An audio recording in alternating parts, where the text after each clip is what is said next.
but hanging outside. We get in. You get in? How do you get in? What's your Go secret? early. Go early? So you guys actually camp out? We didn't have You guys want to to. go on camp? Cool. I don't care. You don't care? Sure. All right. Don't care. All right, share your names. I'm Steph. I'm Elaine. Steph and Elaine attends trials of pretty high-profile, egregious crimes, right? Jodi Arias, Lori Valadebo. What else? James Henriksen. James Henriksen. Almost That was went to in OJ. Washington State. But it happened in North Dakota. So you guys like you follow true crime Mm-hmm. for the victims, We went to CrimeCon. You went to CrimeCon? Mhm. Which one? In Denver. In Denver? I went to CrimeCon. You did? Well, in Florida, Oh. years back. Is that 22? Yeah, gave me a press pass. So we're like interviewing people. I like CrimeCon. Yeah, I thought it was really informative. It's a lot different than what people think. People think it's kind of making a spectacle out of crime victims and all that. Mhm. It's not that at But a all. lot of crime victims go, Right. and a lot of crime victims get featured on the thing to share their stories. Yeah. Right? People want to hear the crime victim stories, Yep. and they go. People are still looking for whoever committed the Uh-huh. crime. And, You know that board there that they Yeah. have with all the missing people? Yeah. Yeah. I didn't get the Denver one. Was the Denver one good? it was really good. Yeah, and I think a lot of people they don't really know that there's a ton of people missing.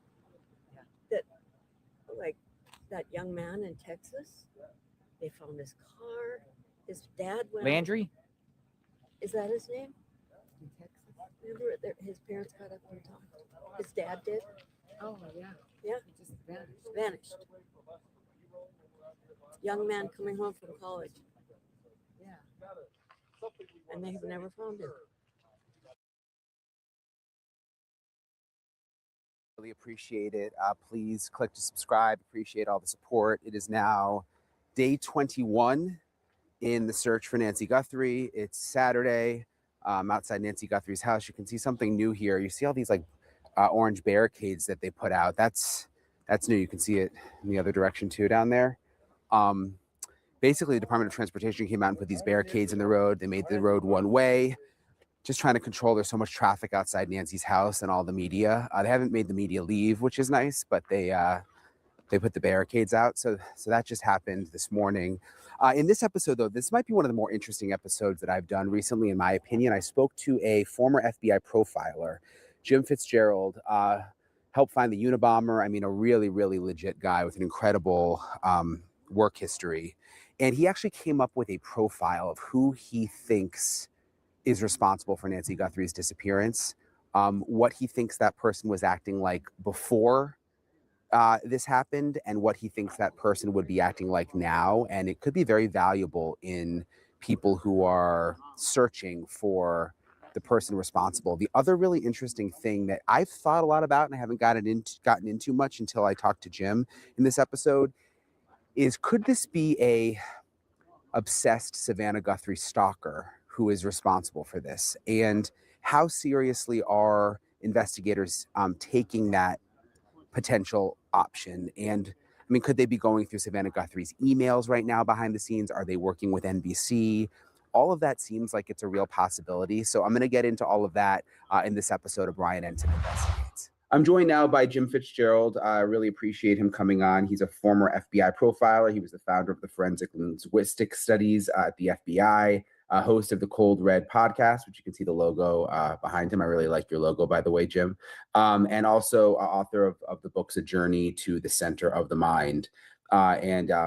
It's a privilege to have you on the show, Jim, just because the phase that we're at now, I've been thinking a lot about who this person is, who's responsible for the Nancy Guthrie disappearance, but also what they're like right now, like trying to get into the mind of someone who has essentially gotten away with this for now. Like, what are they doing? What are they acting like? I'm curious what your profile is on this person.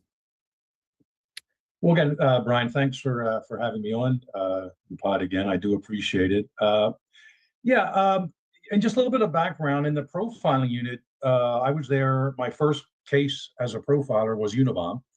And I got sent out to San Francisco supposedly for 30 days. And I helped rewrite the profile that John Douglas did because the manifesto would come out. And that was a valuable tool that we put out there for people. And in my days in the profiling unit, you know, when the 9/11 happened, I mean, everyone, the pilots were all killed, of course, but we're still putting behavioral characteristics out there of, you know, who were their adjacents, you know, who was helping them. And certainly in order here, the anthrax case, DC sniper case, we put profiles out there, and a bunch of little cases, you know, for individual cities of serial rapists and you know, killers. I'm surprised I don't see this from my former unit right now. I'm surprised it's not out there. So my Cold Red co-host podcast, Ray Carr and I, and he wasn't going to be here with us today, but he has some family issues he's handling. We put this together over the last few days. And let me go back again. I like to deal with an historical perspective. The Brown University shooting in December, Ray and I came up with a profile because no one else was putting anything out. And we were just about to go on our podcast. That was, I think, Thursday afternoon, late afternoon, and everything broke in the case. The guy was identified up in a security building of some sort, storage building, and it was resolved that night. So, but it turns out the profile we put together was pretty much right on the money. So yeah, that's what we like to do here. And I have a lot of experts have been out there, and me a little bit. What does the DNA mean in the camera? 41 minutes, you know, this differential. That's all important stuff that the investigators are certainly discussing. But what Ray and I always like to say, a week after a big case like this, we need to get the public involved in this. What for them to look out for. And you know, the video is great. Anybody, you recognize it, you know, the mask, the backpack, the silly sort of gun holster that I was not familiar with, you know, shoes, boots, anything like that. But there's also behavioral characteristics, and that's what Ray and I decided to put out, because that's what we did back in the profiling unit for the whole 12 years I was there, from the mid 90s to the 2007 when I retired. So without any further ado, we broke it into two categories for this case. Again, the abduction of Nancy Guthrie, and I'm just calling it an abduction, and I know Ray agrees with me and everything we put together here. And it was either for revenge purposes, and there's multiple categories of that. Is it possible it's a for-profit kidnapping? They're the rarest of the rare in this country. Lindbergh baby, you know, a couple in the early 90s, Frank Sinatra Jr. in the early 60s. If this was a successful abduction, whether you look at the guy's jittery behavior at the Nest camera, whatever, you still got away with it. As you said early on, it's been successful. If his attempt or their attempt was to do a for-profit kidnapping, they've done a poor job at that. And I believe at least some, if not all, of the ransom demands coming into TMZ, whomever, they're opportunists. They're coming out of, they're the Nigerian prince people out of Africa, they're Eastern European scammers, or somewhere in the US, who knows? But if this abduction's successful, to summarize the crime itself, kidnapping not successful, because there's no proof of life. Every kidnapper knows you have to send some sort of proof of life, and where a watch may have been sitting in a bedroom somewhere, that's not enough. You still have to show your kidnappee is alive. So when we do these types of behavioral characteristics, it's not really a profile, we say. It's what we break it down as to pre-offense behavior, post-offense behavior. And what I tell people in this case, look at the video, look at the size, the shape, clothing, all the things we discussed already, and then take in these characteristics, which are proven over time, and we've had a very good percentage rate with, you know, going back 25 years, John Douglas and Bob Ressler and people like that before I was in the unit, and these are what these people do. We've interviewed serial offenders in prison, and we know this is how they behave, and we've interviewed them afterwards, even other type during, you know, interviews and interrogations when they're first arrested, and they gave us this stuff. So let's start with pre-offense behavior. Now the kidnapping was the early morning of Sunday morning, February 2nd. So this is going to be the week before, but again, it could be extended longer, shorter. If you've lived with someone, a neighbor, a son, a colleague, coworker, whatever category, here are some features you're going to see about this person before the crime. Unusually distracted and aloof, inordinately busy, but for unclear reasons, self-absorbed, more internet time than usual. And if you happen to see some of the things he's looked up, they would be unusual factors. maybe about Savannah Guthrie, maybe about kidnappings, etc. Purchases of odd materials, and we've seen the video, we know what some of those are. Perhaps financial issues, real or imagined, but again, I'm not sure this is a for-profit motivation here, so just keep that as a possibility. He would possess some sort of a abduction kit, and I put that in quotation marks in my notes, much like the backpack scene in the video. And again, serial rapists have rape kits, serial killers have kill kits. This would be an abduction kit, and you can imagine some of the common sense things in there, but you know, you wouldn't just see a person carrying a bag with these kind of things in it every day. And they would include, it could be in a box, in a bowling bag. I think BTK, Dennis Rader, had it in some sort of a bowling bag, all these types of items. But obviously tape of different varieties, duct tape, electrical tape, masks, restraints of some sort, rope, wire, tools, that small flashlight, which is sort of distinctive, the bite light, I think they call it, and other items related to that. And lastly, again, pre-offense behavior. If you know maybe a little bit better than maybe others would, he's obsessed with one or more female celebrities and or high-profile women. So, of course, one of them would be Savannah Guthrie, but sometimes if there's any kind of a stalking element to this, he could have other women out there that he was fascinated or obsessed upon, but for some reason, because maybe Savannah Guthrie herself wasn't available, her mother was, and he has a familiarity with the Tucson, Arizona area. So, Ron, I can hold off there on pre-offense behavior. I'm going to go into post-offense next, but do you have any questions about what I just said? So when you said upset, so do you think it's someone who was motivated maybe by an obsession with Savannah? I'm certainly not ruling that out. When I was in New York as an FBI agent, I had a close connection with the head of security of NBC. About 4 times a year, he'd contact me, hey, another one of our female journalists or, you know, celebrities, whatever, TV people is being harassed by this guy. Can you check it out? And it was outside of New York. He would have handled it with the NYPD. He was retired NYPD. But since there are other parts of the country, I would maybe I would interview them if they're somewhere in the New York area, but I'd also send leads out. So a lot of female people on TV, a lot of females on TV. And it's different with actors, Brian. Actors look at their fellow actors when they're doing their scenes or their portrayals on TV. The difference with people like Savannah Guthrie and others is they look into the camera. And you get these people that maybe suffer from a condition known as erotomania. And it's in the diagnostic statistical manual that psychologists use for all the different categories. It's basically like a stalker's disease.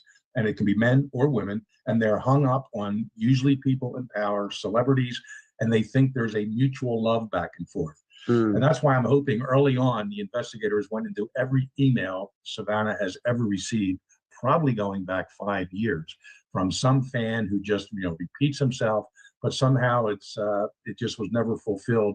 Maybe she sent the 8x10 glossy or whatever the equivalent is today, but that just wasn't enough for him. So I am not locking into this theory. And like I always say about these types of characteristics, I'll remind your audience, not every single one will be 100% right on the money. No profile is 100% perfect. But if the majority of these characteristics are met, again, looking at the video, some kind of a Tucson connection over the years, current, in the past, consider calling the tip line. So the whole thing with Savannah just can't be ruled out. She is and like I said in the first interview I did, I think, the day after the kidnapping, victimology is what's very important about any type of violent crime committed against a person. And that's a behavioral term for, it's one thing knowing everything about the killer, the kidnapper, the rapist, whatever, but we want to know about the victim. High-risk victim, low-risk victim, all those things. And as it turns out, it's not just, in this case, Nancy Guthrie herself. It would be her extended family. And I'm not talking about them being involved in this crime. Others are looking into that. It may or may not be. The sheriff has since ruled them out. We'll leave that where it is. But certainly the connections to those people. And Savannah being the celebrity, the high profile person, certainly worth a lot of money. If there is a financial aspect to this, to this. She has to be considered in terms of who are the people that have been reaching out to her over multiple years. And I'm sure every one of those persons, their criminal records, and maybe even some of them have been interviewed, or at least try to locate them, has been done by the investigators now working the case. Yeah, just before we move on, it's interesting. I hadn't thought about that, them going through all of her emails. That would make sense. Because she probably has a lot from fans and maybe even creepy people. But I thought of something else when you were just saying that, you know, in her last video that she did, she seemed like she was almost trying to like give the kidnapper sympathy, like almost she was like trying, you know, almost like we, you know, feel for you, you can still turn this around, almost like she was talking to someone who was obsessed with her, like trying to appeal to that person. That was kind of the sense I got when I first watched it, which seems to sort of go back to your theory here. And maybe the FBI told her to do that. Yeah, and there's no doubt the FBI, the behavioralists are involved in not putting words in her mouth or on paper for her, but certainly guiding them and advising what to say and maybe what to stay away from. So yeah, there was definitely a shift in her tone and even her agency, so to speak, but to whom she was speaking over the course of the several videos she put out there.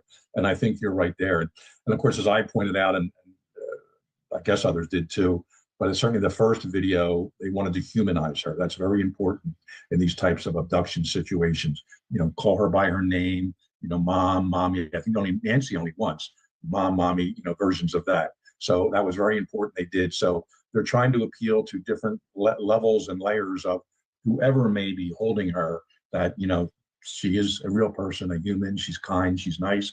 I'm still baffled, and I find it very interesting. I wish I was the one to come up with this, but the fact that Savannah quoted lines from the movie Silence of the Lambs, I found that very, very interesting. I'm not going to put a whole lot of interpretation in that.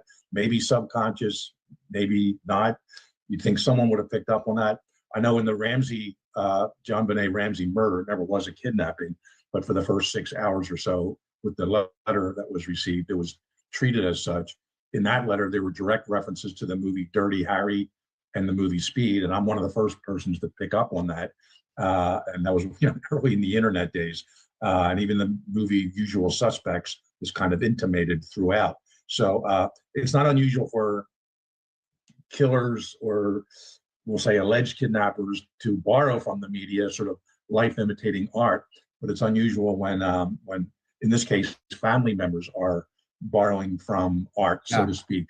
Not bad or not good, I'm not even saying that, but they chose those words, I would think, not coincidentally in the long run. Yeah, I just felt like maybe she was trying to appeal to someone who may be obsessed with her.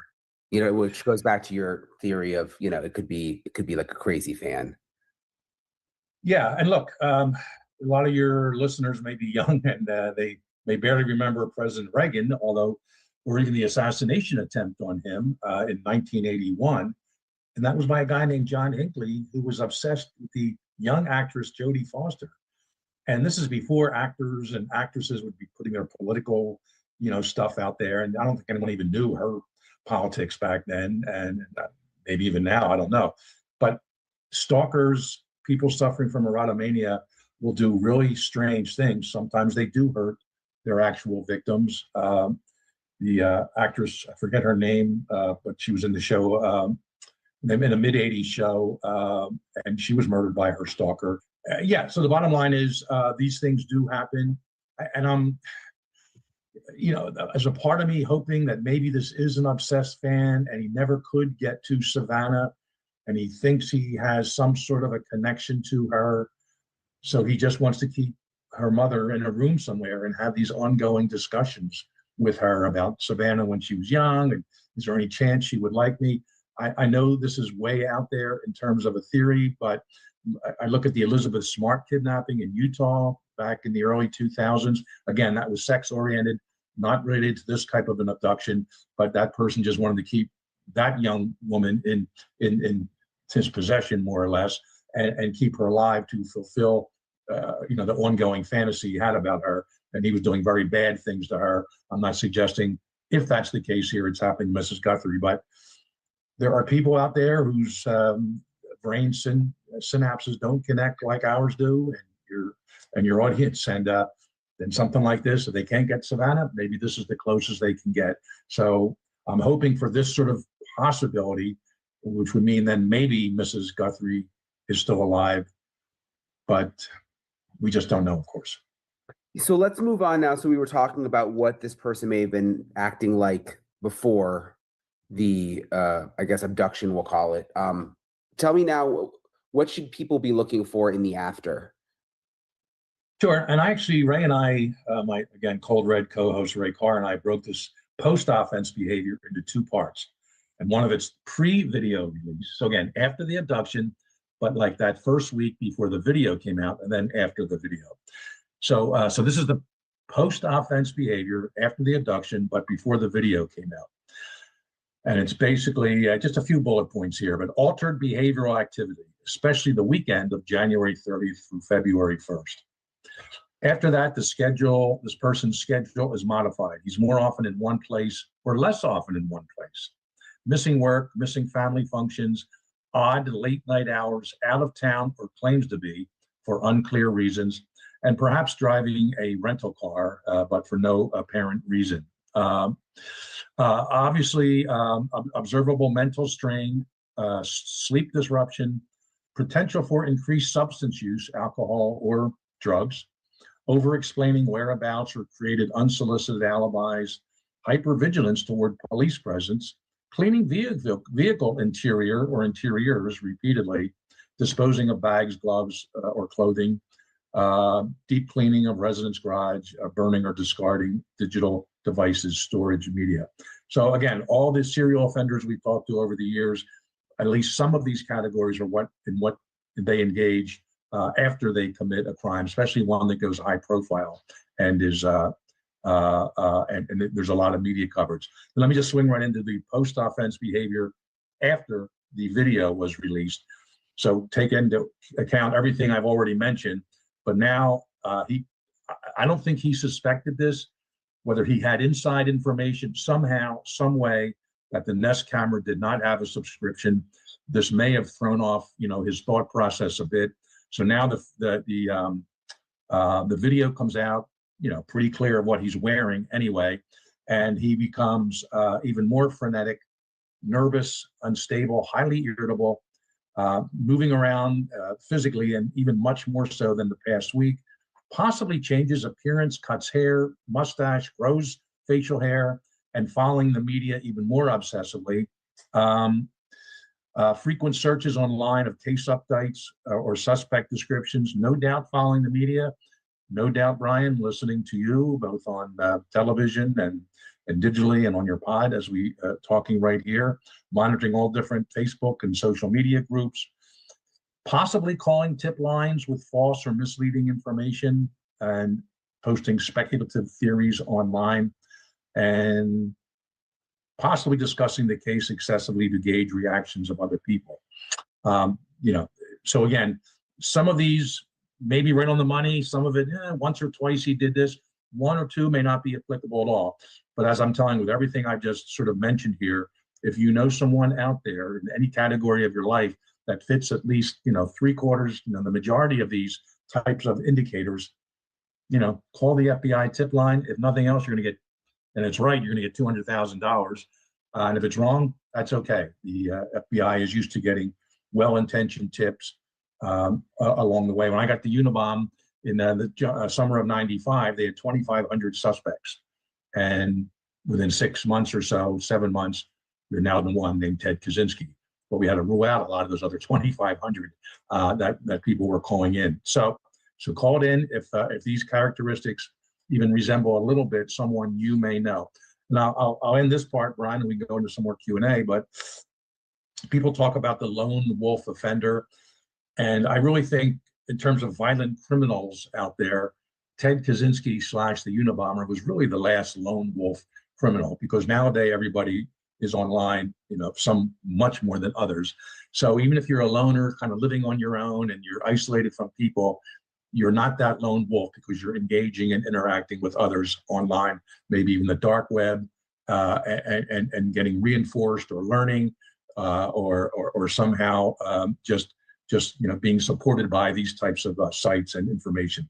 So yeah, even if if someone was kind of a loner, but now they're really a loner, you haven't seen them for like 3 whole weeks, that's a clue. And everything else I said matches up. That's something you may want to then call the tip line and let the FBI know. So a lot of people have been describing this guy as an amateur just based on the holster and sort of the way he operated and trying to cover the camera with the shrubbery at first. But I mean, he's gotten away with it for this long, despite all of the resources and all of, the federal government and the sheriff's office looking for him. Do you think, could there be a cockiness about him? Like, what do you think is going through his mind in that regard? Do they get more like, oh, they're never going to find me sort of vibe? Or is it more like trying to hide more? Well, again, I'm a history buff and I'm a student of history, certainly criminal justice history. Let me take everyone back to 1996, the Olympic bombings, and I had nothing to do with the Richard Jewell part of it. I was a brand new profiler, still working Unabomb. But within the next year and a half, finally a guy named Eric Rudolph was identified, because there was a few more bombings, including in Birmingham, the abortion clinic, in which an off-duty police officer was killed, a nurse severely injured. We knew within an hour or so, Eric Rudolph was our suspect. So we had a name. We knew he was from Western North Carolina. I visited that area 3 separate times for a week each time, trying to put the profile together, talk to locals who may have known him, help the investigators. It took 5 years to catch that guy. So did Eric Rudolph? Did he get a little bit cocky after a while? Maybe. The Unabomber was pretty successful for about 10 different bombings, and then the composite went out in 1987. The famous one with the aviator sunglasses, the hoodie. You can argue didn't even look that much like him, but he then went dark for 6 years. And that was really the first and only clue law enforcement had before I was even involved in the case of who is this Unabomber person. Well, someone saw him outside the computer store, and that's the composite sketch they gave to a police artist. So you can argue this person's overall demeanor and persona and personality would determine whether he's the cocky type right now or whether he's the nervous Nelly type, just to use 2 kind of unofficial terms here. I just can't profess that. I can tell you this, he's being very careful. And if not doing everything I just mentioned post-offense, he's doing a lot of them to cover his tracks. No criminal wants to get caught. Sometimes, the guy really wanted to get arrested. Unabomber wrote these letters to New York Times, whatever, because he wanted to get arrested. No one wants to go to prison for the rest of their life. So this guy doesn't want to get caught, and he's being very careful, and he's retracing some steps to perhaps cover his tracks, whether like the Idaho killer of the 4 students actually driving down the street again, checking things out.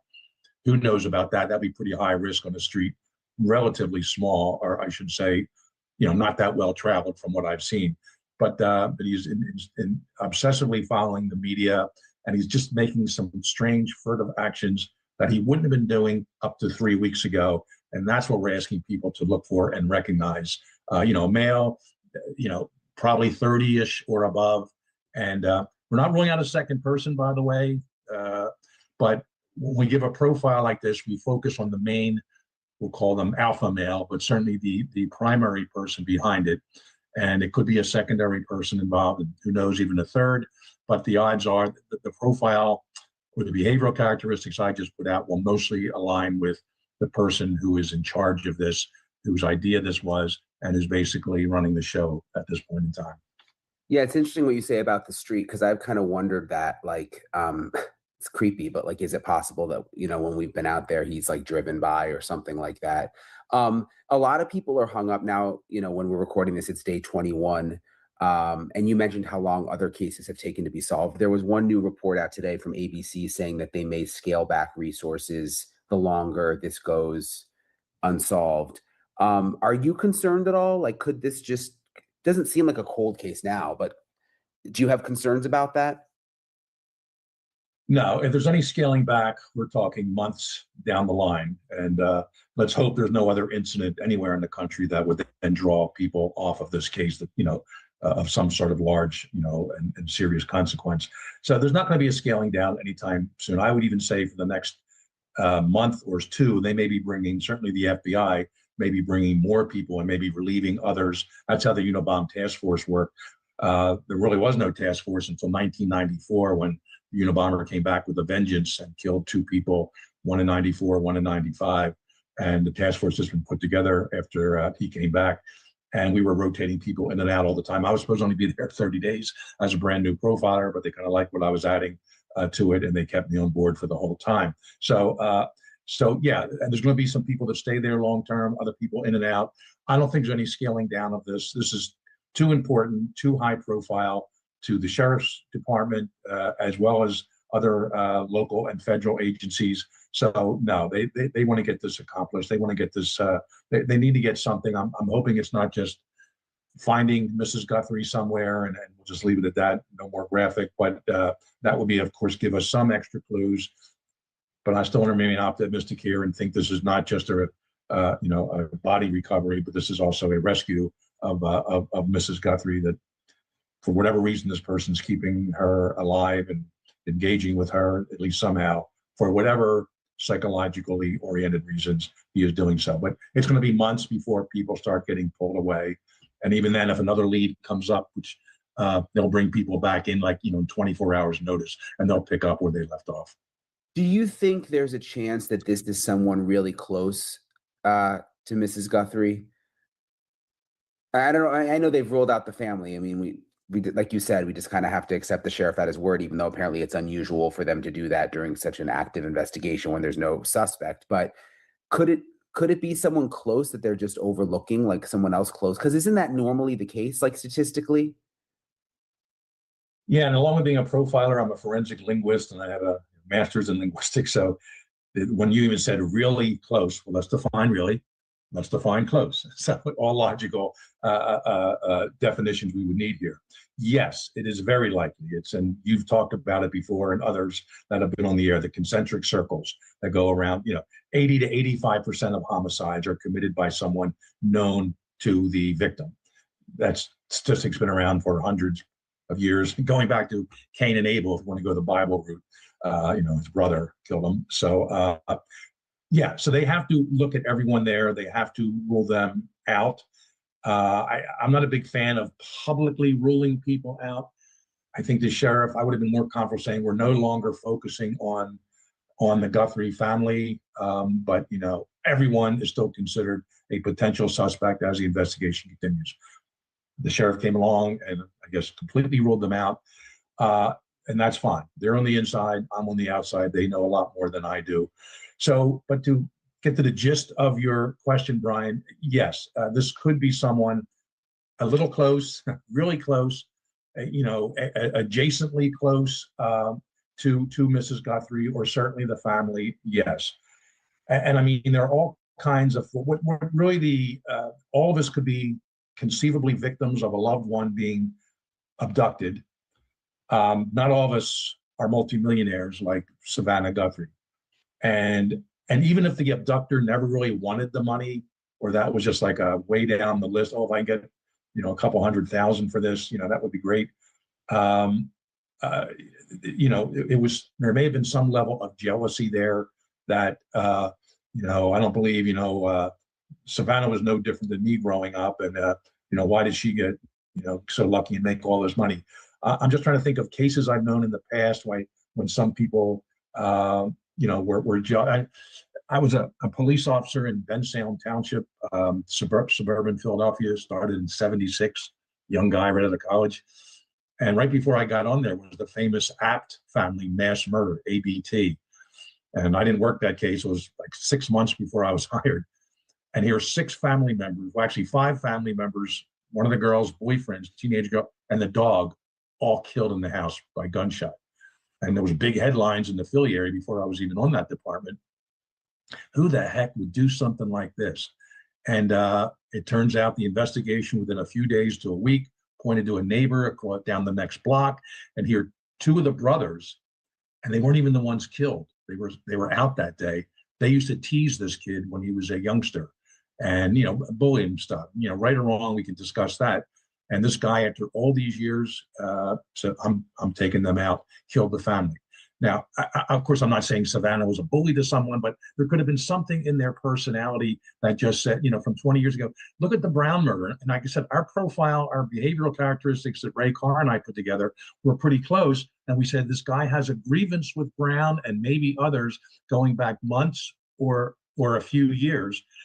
I wish I said a quarter of a century, but that's how long people have these grievances they hold. They foment for years. And in the Brown shooter case, a quarter of a century, even longer, with the MIT professor he ultimately killed, going back to Portugal. I think that would have been like 30 years.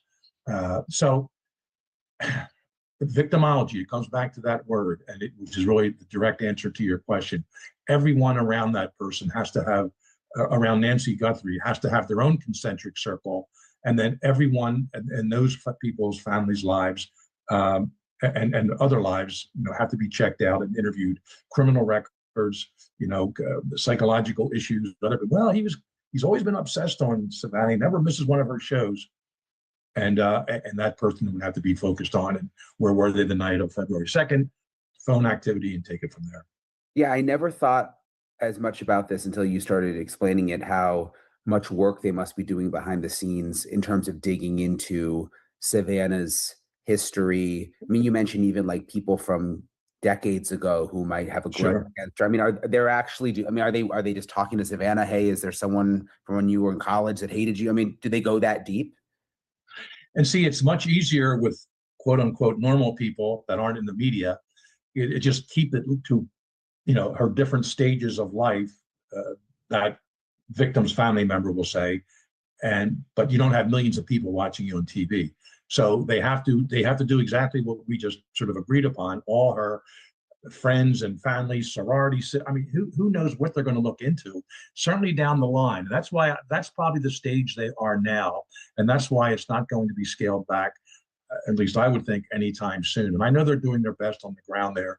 And the only ones more frustrated than the family are the investigators. And we can talk about public and media people. I have a couple toes in the door of the media here, and it is frustrating for me too. But no one more than the family, than of course the investigators, and probably some heads butting in there every once in a while. But the bottom line is they're going to check out every single lead they can and get over any personality issues therein, and get this thing done. So that's why you see sometimes late night searches. Why would they be out there at 2 a.m.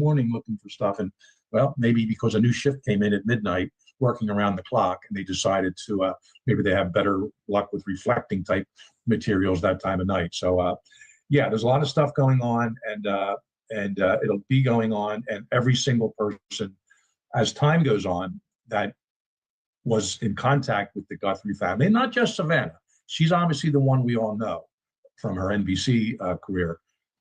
But let's look at people that may know the sister and the brother, and gosh, who even knew that the father died, I think, decades ago? Yeah. Did he have any enemies? And did somehow someone keep a grudge this long? And maybe it's the son of the person with the grudge. And these are all the things they have to look at. And just look for that person then who has the activity I just described, pre-offense, post-offense. And that's going to help put everything together too, along with whatever the alleged grievance was. And I use the alleged, you say grievance here. You and me, it may not, bother us if someone, said something or looked a certain way, but other people can hold on to this for years and years and years, especially if they see someone get successful in one way or the other. And then it finally, for whatever reason, it just breaks, and they do something like this. So this has to be looked at. I mean, and I'll just, as we're kind of winding down here, could it be some kind of a rando, as the Youngs would say, and just not just cruising down the street that night? Obviously, some pre-planning and preparation, mission oriented, but that would be an outlier. It would violate basically every sort of prior abduction of which we are aware in this country. But you got to look at that stuff too, and that's hopefully where phone records, DNA, things like that will come about. When we talk about someone obsessed with Savannah and maybe a stalker, do you think they're focusing on someone from Arizona? Because there has kind of been this sense on the ground, and the sheriff has he hasn't said it outright, but there's been this feeling that the person could be from around here. Yeah, and let me just correct the stalking victim from the mid 80s. The young actress was Rebecca Schaefer on a show called My Sister Sam. I think Pam Dauber was her co-star, and just a bizarre stalker following her and came to her door with flowers one day and then just wound up, killing her when she basically shut the door on him. So to go back now to this case, yeah. Look, in the late '90s, I became friends with the TV lawyer pundit Ann Coulter because she was a victim of a stalker, and was a really strange guy who just wouldn't leave her alone. He knew enough not to quite break the law, but the FBI interviewed him. He didn't stop. We came up with these different plans and ploys to help her. So I actually went and interviewed. I didn't interview him because he was very standoffish when agents knocked on his door and his wife was there. I don't know what you're talking about. I have First Amendment rights, etc. So I planned to meet him in Washington, D.C. on a day off. I said, hey, I'm friends with Ann, and I just want to talk. You're kind of her stalker. I'm not a stalker. And it was just interesting having one-on-one relationship with this guy. There's a chapter in my fourth book about this case. I don't name him, but it just, I know what some of these, especially women celebrities, go through. And I've been on with Megyn Kelly a good bit the last 2 weeks. She's had her own problems. Guy in jail right now who's stalking her, and it's not easy, especially when you have kids, etc. So, so Brian, to answer your question, it's any and all of these categories. And again, I'm not locked into this theory. I want to be careful here. Again, I'm on the outside, like the rest of us are. You're more on the inside than I am, no doubt, right there on the ground. But I'm just basing everything I say on my experience in these types of cases in the past, and I've certainly kept up with them since I retired a number of years ago. So, yeah, they have to look at these people, and it's the rarest of the rare that a stalker would just do something like this with no leakage beforehand or no, we'll call it pre-offense behavior, but certainly even long-term behavior in which an email, can you send me a picture? Can you mention my name on the, pull your ear and you're thinking of me at the top of the hour. I've seen cases like this, like with local weather women over the years, things like that. And these guys just become obsessed because they're looking right into the camera. Oh, she's talking to me today. And they would, in the old days, videotape them. I'm sure, DVR, whatever they do now, rewatch it over and over. And oh, she's talking to me. Oh, I know when she said that word, she was talking about me. And oh, she wore blue today when that dress is blue. And these are all signals. And they also have, and I'll tell you what else this person has. If it's this type of a stalking, obsessive type person, clearly suffering from erotomania, they have a shrine. They have a shrine set up to her in a closet that maybe no one else has access to. Could be like a big trunk, like a steamer trunk they keep in the basement of the garage. A number of locks on it. They open up and there's pictures and there's maybe souvenirs. There's who knows what else they would have. I don't know NBC. I don't watch any of the morning shows on the networks, but does she come outside, of the studio and talk to people with her mic? I'm not sure how that works. Was he one of the people talking to her on his mic, months ago, years ago, and he has that on videotape. He's blown up every frame. Now it's not even videotape, but recorded material, and that's the little shrine they have with this person. So I'm not saying this is an obsessed stalker who took Mrs. Guthrie. Obviously, his goal, you think, would be to take Savannah, but perhaps she's so well protected where she lives and when she travels, whatever, and he didn't want to mess with kids. So, hey, her mother's all over the news with Savannah, when different episodes of the show. Let me go with her, and it's the next best thing. And if that's the case, let's just hope it's a respectful thing, that I really like your daughter. I love your daughter. I just want to talk about her. And hopefully she can just answer the questions he wants in a way to survive and go from there. Or she could have been put in a ditch an hour after the abduction. Yeah. So and it still could have been all those other categories I just mentioned: obsessive stalker. Something happened to Mrs. Guthrie, and now she's out, somewhere where she hasn't been found yet. So these are what the agents are looking for. They're not downsizing yet. They're going to be working out these circles. I'm holding my arms out if you're not watching, as far as you can go to cover every one of these leads, and you'd be surprised how something else comes up. And let's go check this guy out. Boy, he's only been to Tucson, 2 or 3 times in the last few years, but he used to live here, or he had a job here 5 years ago, and then all of a sudden other things come up. Luckily, maybe DNA, fingerprints, something like that, cell tower pings, but maybe someone they can talk to and say, boy, that behavioral characteristics, pre-offense, post-offense behavior. Yeah, by the way, he was acting exactly like that. Then they have a suspect to focus on. Then they can start getting direct evidence from him and hopefully make that arrest and hopefully rescue, I should say, Mrs. Guthrie. All right, I really appreciate Jim for taking the time to talk with me. Again, he's just had a fascinating career and has really been influential in finding some of the other most high-profile killers out there.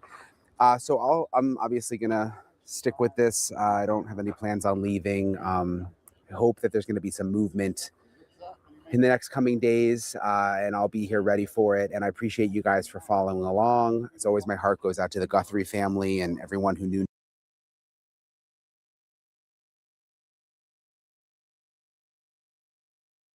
To be here, and we're talking about only a year and a half ago, guys. What a difference a year and a half has made. Well, a year maybe, because last time I was down here was 2.5 years, but it went on into the last administration.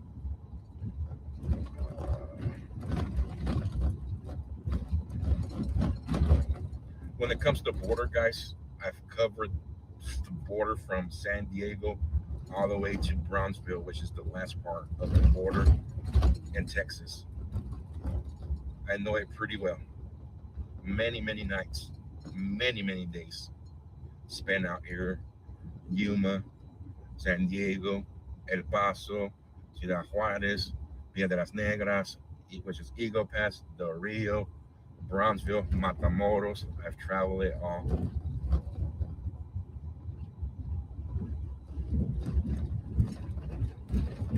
Tijuana.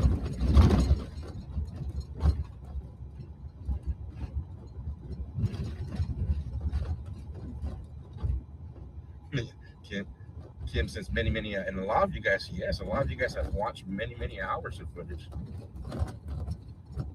I have a lot of people telling me people didn't believe me until they saw your footage. Thank you for the border tour. You're welcome, and thank you for that super chat, Midwest.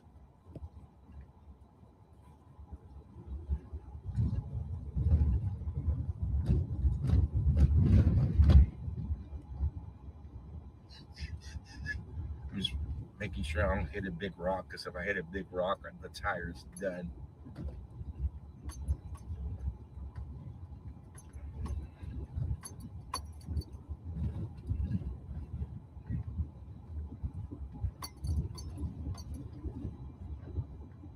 I'm gonna stop real quick, guys, at a birria place here that's very good. I have some tortillas here that I bought in Mexico, and I'm gonna save it. I'm gonna get something else to eat right now, but I'm gonna save that for whenever I go back to the room. Oh, I'm gonna have a great dinner tonight.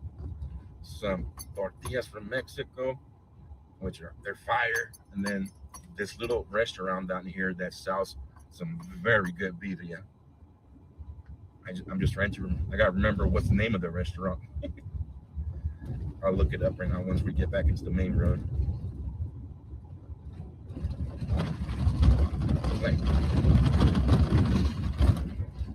It's like a big for like $12 here. Get your rock for like $12 at the restaurant. They give you a big bowl of shredded chicken, not shredded chicken, shredded beef. For those of you that do not know what birria is, it's like shredded beef and a beef broth with chili. Delicious.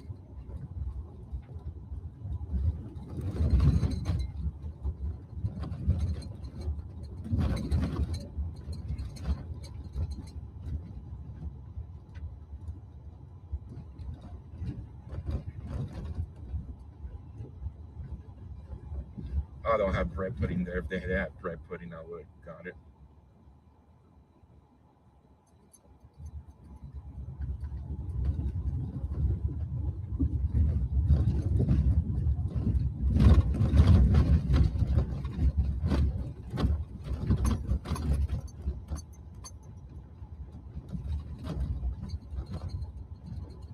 If you guys have not followed me on X, guys, you guys go up to the link tree up there. I point up there. If you're on YouTube, the link tree's up. If you are on Facebook, our links should be in the bottom. Click on the link tree. It has all my other social media platforms. Make sure you follow me on X because once I do the update video to this, I'm gonna drop it on there. Most likely I'll drop it in the rest of the platforms, but anytime I'm on the rush, I'm always dropping stuff just on X. I gotta find somebody for each platform to give them like moderator access. Somebody that's been watching. Maybe my mods can help me out. One on each page to gain access to the whole page, and that way they're able to download the video and upload it right away.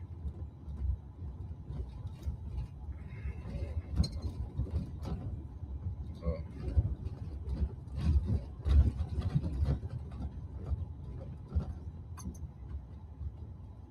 great coverage. Been with you since the first start of the border coverage. Thank you so much, Kelly. Much appreciate the support.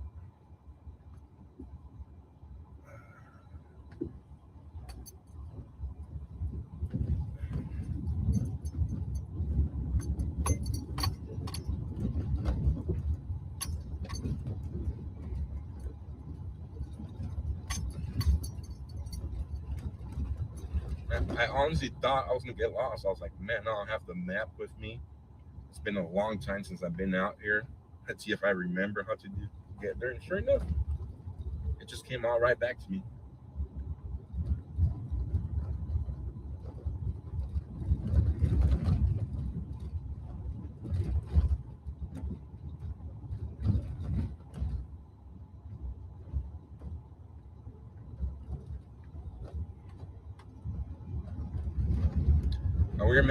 We were in Mexico about 40 minutes ago, maybe an hour ago, maybe, I don't know. We're back in the United States right now. We're off-roading. For those of you just tuning in, I took the viewers over to a spot I used to come and cover the border a lot. To have your waffles t-shirt, awesome. You should see my youngest daughter. Somebody bought her and sent her a waffle shirt somebody else made, and she put that waffle shirt. She has a photo of my dad, photo of my brother-in-law who passed away, my dad who passed away. She has a photo of her grandma, my wife's mom that passed away, and she has a little altar with all the pets that passed away and all the family members that have passed away. And it's pretty neat the way she has it in her room. I walked into her room one day. I was like, wait a minute. And she has well, I wouldn't call it an altar because it's not an altar. There's no candles or nothing. It's just a little area she set up in her room with pictures and stuff, that memories.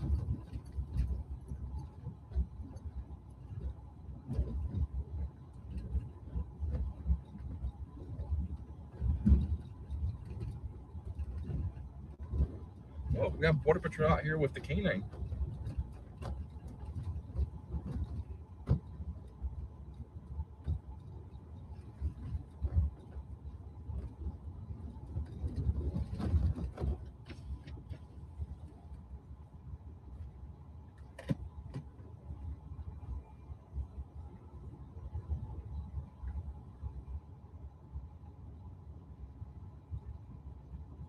Here we go. Border Patrol and the canine.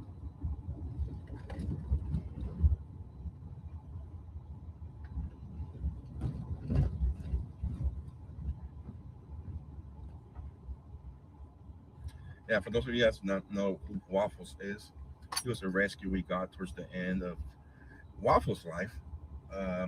He was my partner in crime out. I wouldn't say partner in crime, but he was my partner out at the border. I used to take him food all the time. I went to Yuma lots and lots of times at the border, and every time he's seen me, he'll come and sit right next to me as I was out there documenting everybody who was just coming in. I'll move, he'll walk with me, he'll sit down right next to me and wait for the people to show up with me.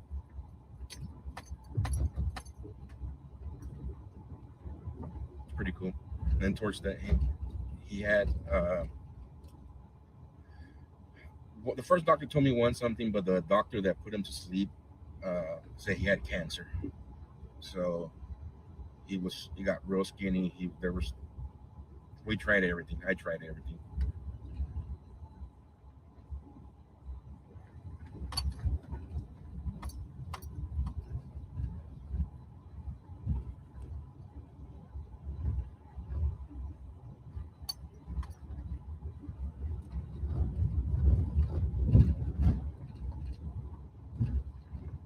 Oh yeah, and then Waffles will alert me whenever the people were going to come in and cross because there used to be hundreds of people crossing in, and he will come and alert me. He'll alert the border patrol if people were hiding in the bushes. It was pretty cool.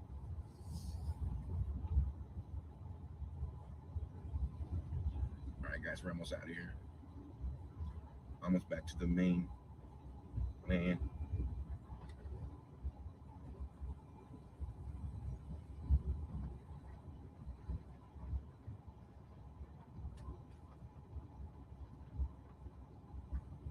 So towards the end of his life, um, I took him home and took him to the vet.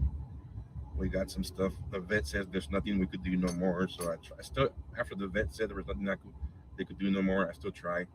I was able to get him fluids. I was giving him fluids. I was giving him all kinds of medication, and he just kept getting worse and worse until I finally made the decision that, you know what, he's just suffering at this point. Let's see.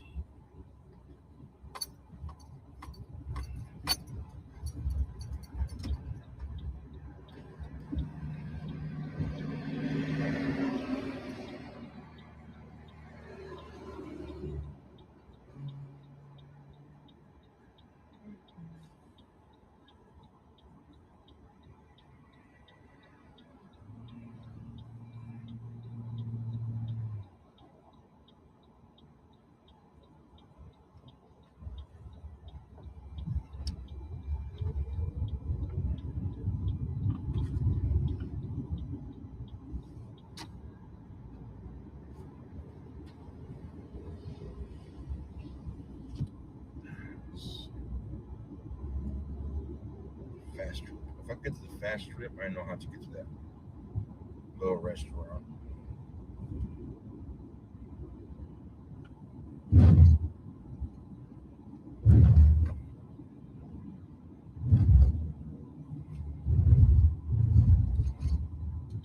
Something's happening with my phone right now. It's weird.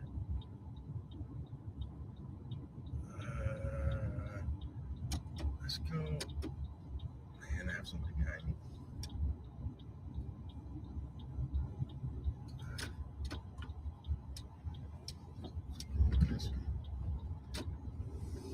Yeah, let's go down this way.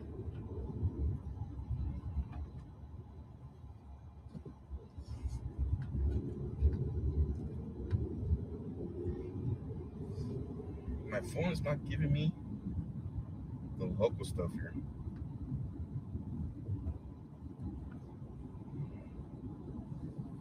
Looking for fast trips in Los Angeles. I don't know.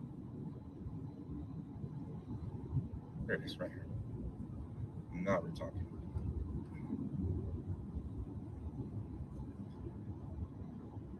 Maybe it goes on. Joe Waffle was your sidekick. Yes, he was.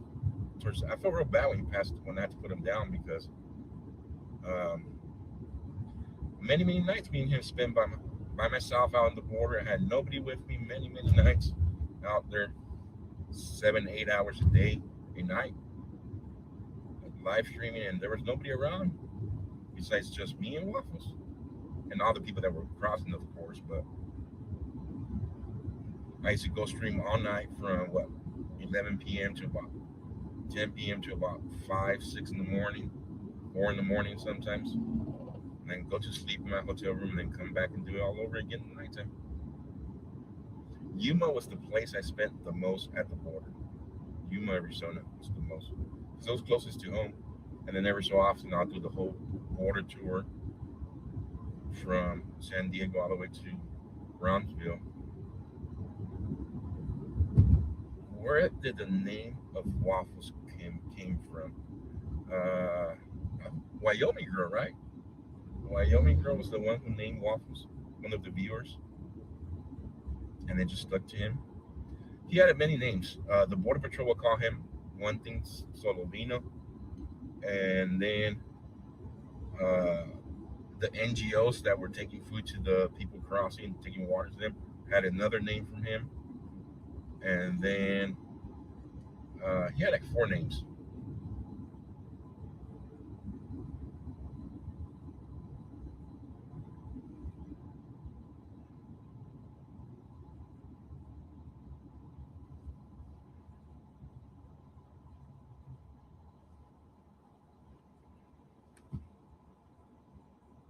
I'm gonna eat good tonight, guys. Hopefully, this place I'm going to right now is still open. Hopefully, hopefully it's not closed by now because it's 6 p.m. A lot of the businesses here close early.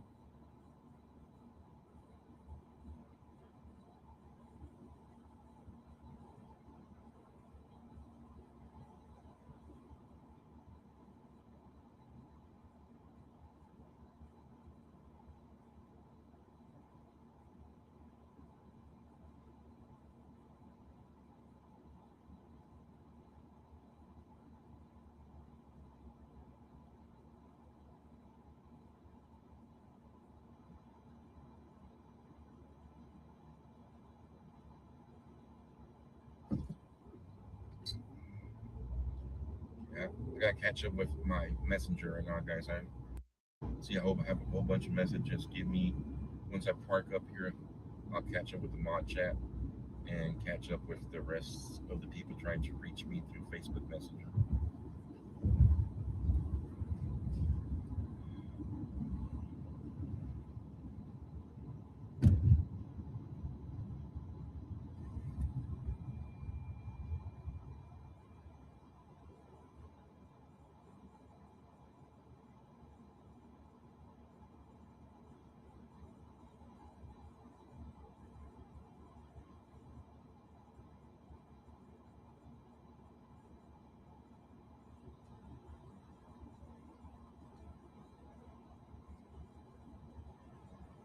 I can't remember the name of this place where I'm trying to go, but I'm gonna try to find it if I drive down there.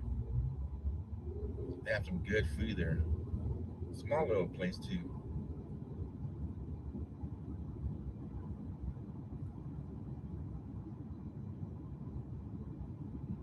I stayed at this hotel here before.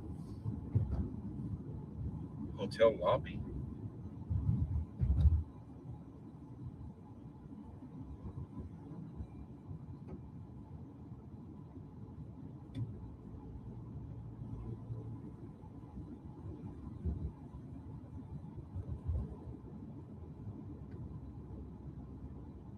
Yeah, Oakville.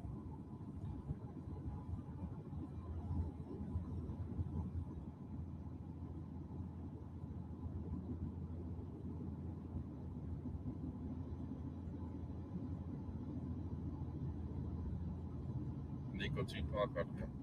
Huh? Green Valley. To check those areas. Yeah, it's gonna take a while to check all those areas.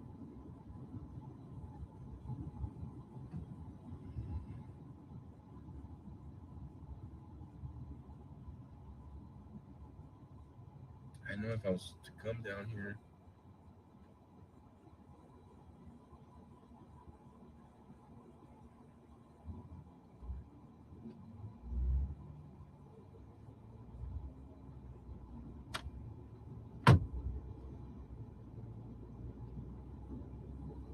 Tupac. Tupac.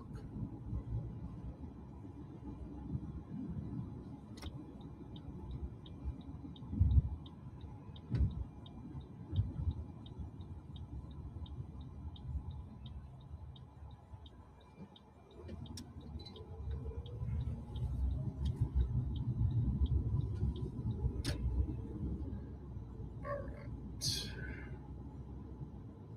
somewhere down here to the right side. Hidden in there somewhere. Let's see.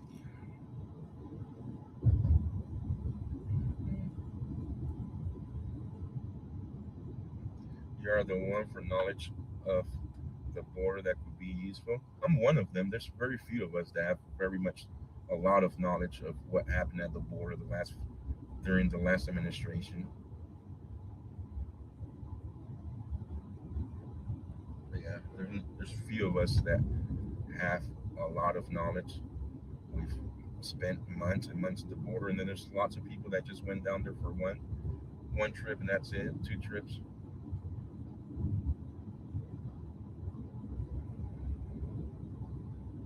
Hope I'm going the right way and not get lost. I can't find the restaurant on the maps.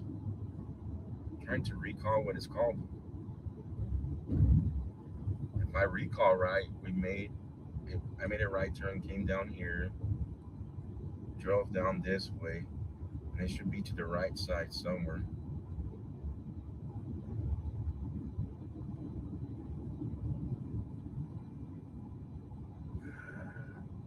No, not here.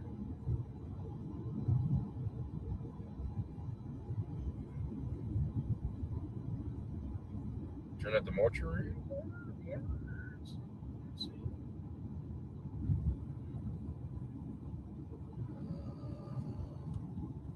Wait, no, not down there.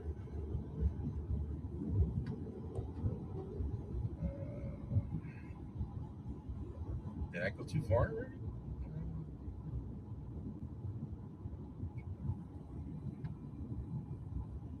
Yeah, it has mariscos too. Yes, Gail. It's that one. It has mariscos and birria.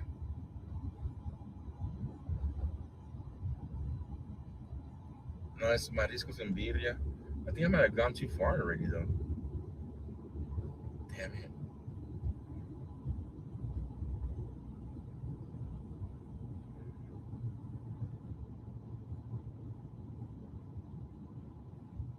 No, this is too far. Let me pull up here, guys. If not, we'll just take off. Oh well.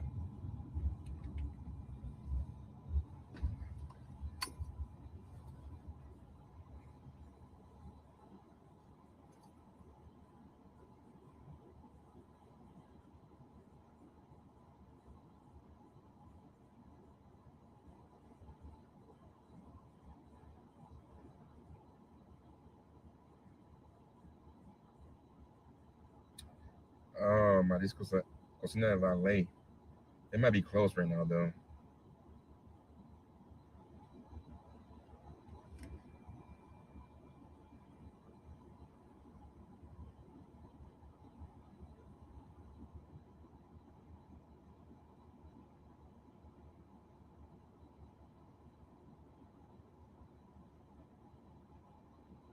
No, it's not this one. Yeah, it's back here. They're closed for the day. Cocina Ale. How did I miss it?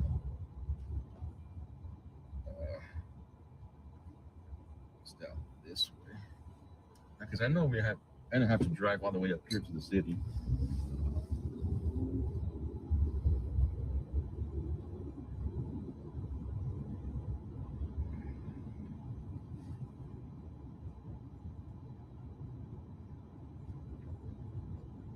No, I found it. It's called Cocina Ale, but I think it's closed for the day. Which makes sense because they're always very busy in the morning. They probably sell out fast. It's somewhere into this neighborhood here. I found it already though. It's on 3rd Street.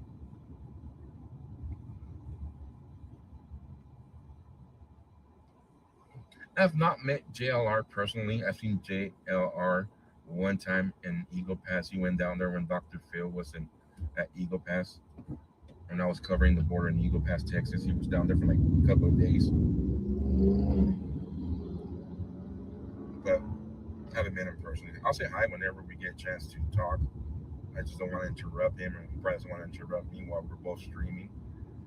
So, Right here.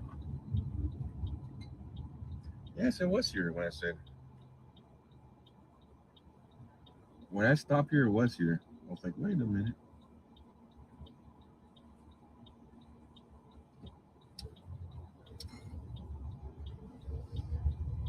What's back there hitting that?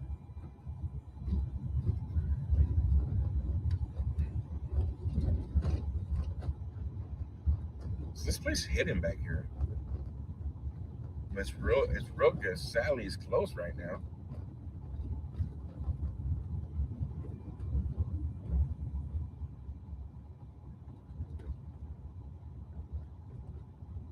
Yeah, shucks. It's close.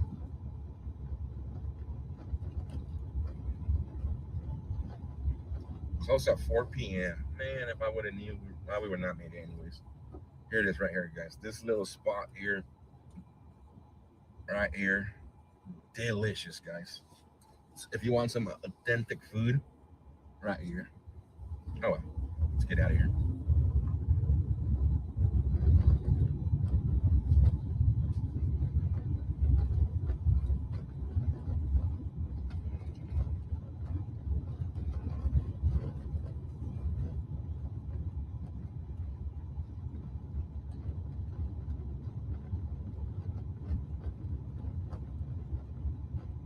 Is that the same place? Awesome. Have you eaten there before, Scale? It's delicious there, man. It's good stuff.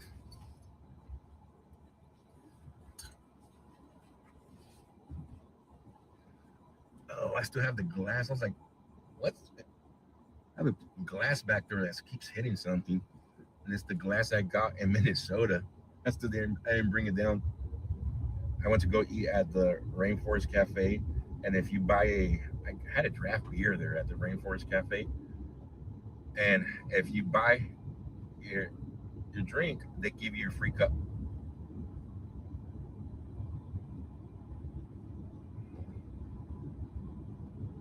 I was like, what's back there? Yeah, I'm buff. My dream is shattered. I was like, what? Bing, bing. Bunch of glass back there.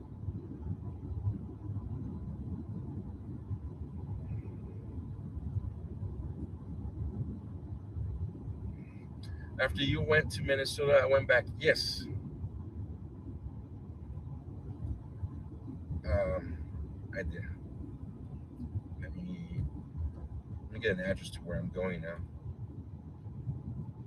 Plan B for that was my plan to.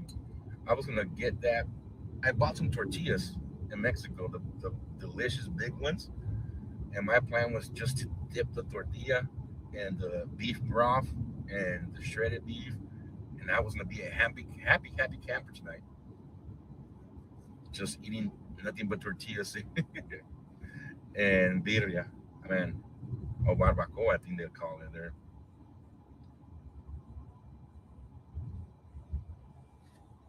15. Let me put the address to Reales. Guthrie Reales.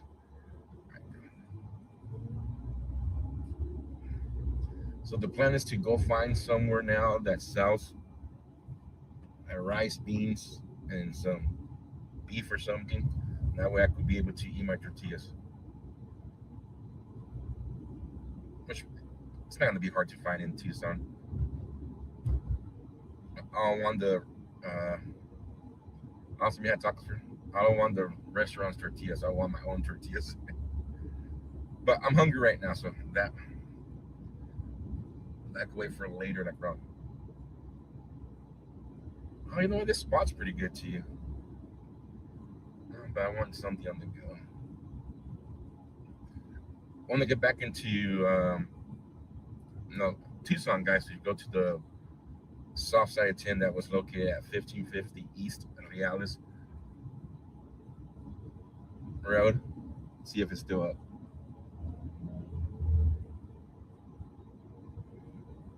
Look at my windshield.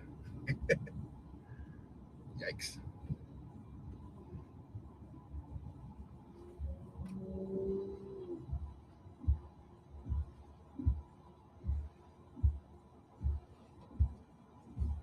Try Wisdom Cafe. I don't want to stop. I want just to get there because I know there you can buy it to go right away and just take it with me. I don't want to stop somewhere and or I'm gonna stop at this taco place here too. It's pretty good. I mean, not the greatest, but it's decent.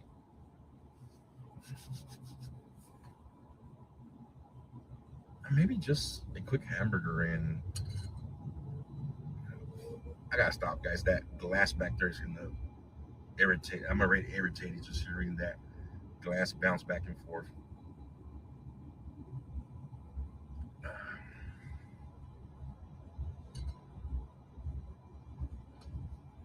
This place is not the best, not the greatest, but decent. Let me grab something in there real quick and I'll be right back.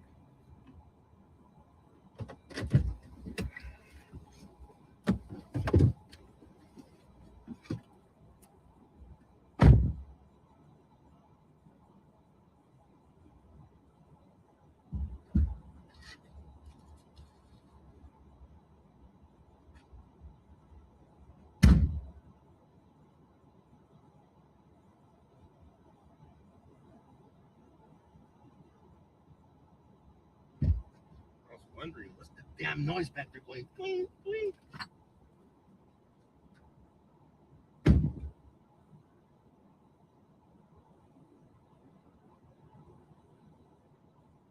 He's using. This runs counter to statements from local businesses about how they've been shown a list of names and images by the FBI. It is also unclear that the DNA recovered inside has been useful in the investigation. He said in tonight's interview recorded yesterday that the lab he's using is having trouble isolating mixing DNA samples. His office said today it's still being analyzed. My goodness. Oh, what a mess. Everyone's like Ruiz update. Sheriff Nanas tells Savannah Guthrie's network, NBC, there are no names his teams is looking into, and there's a snag with the mixed DNA at the Florida lab he's using. This runs counter to statements from local businesses about how they've been shown lists of names and images by the FBI. Unless the FBI is running their own thing and not working with the sheriff on names, they don't have a name. It's also unclear that the DNA recovered inside has been useful for the investigation.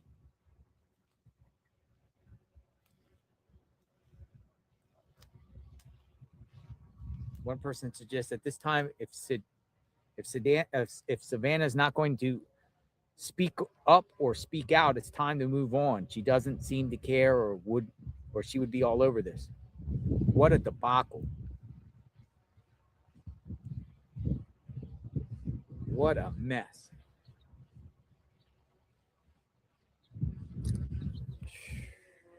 Why is it at this private lab anyway?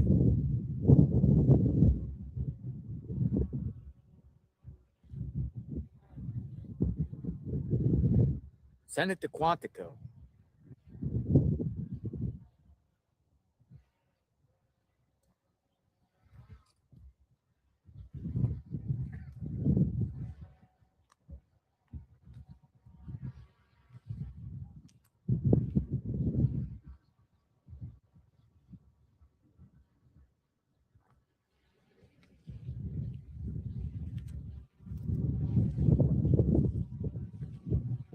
Oh man, what happened? What does all that mean now?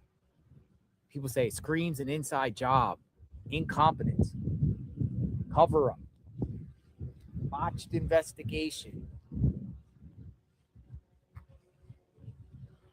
We're 21 days now. They don't have no names.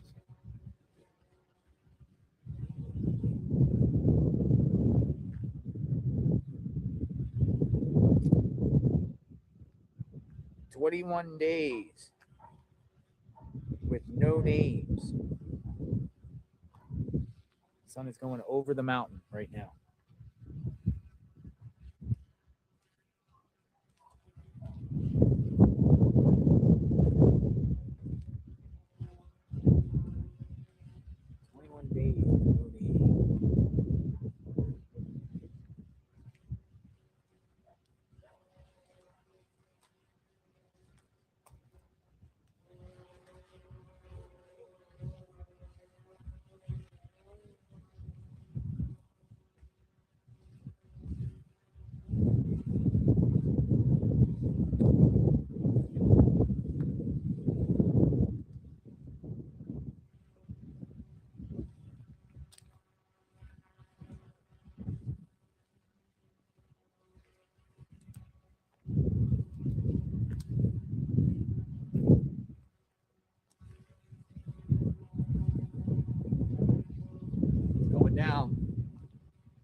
There it goes.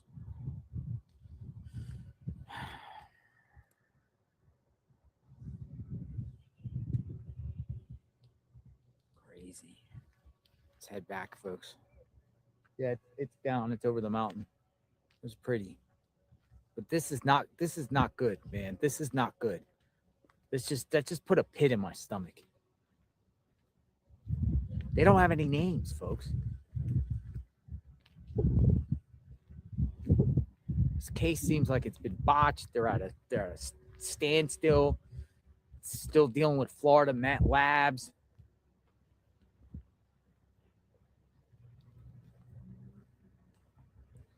I'm very concerned with that bad news there. And the sheriff's telling NBC, he's giving an exclusive with NBC. He's still talking to networks, but no press conference. He probably wanted to share it with NBC because NBC would probably, because of Savannah and NBC, wanted to probably share it with them.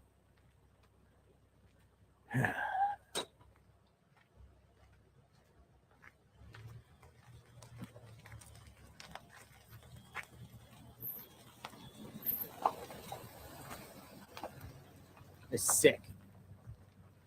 Shouldn't have went to the Florida lab in the first place. It should have went to Quantico from the get-go, the FBI's labs, not no private lab in Florida.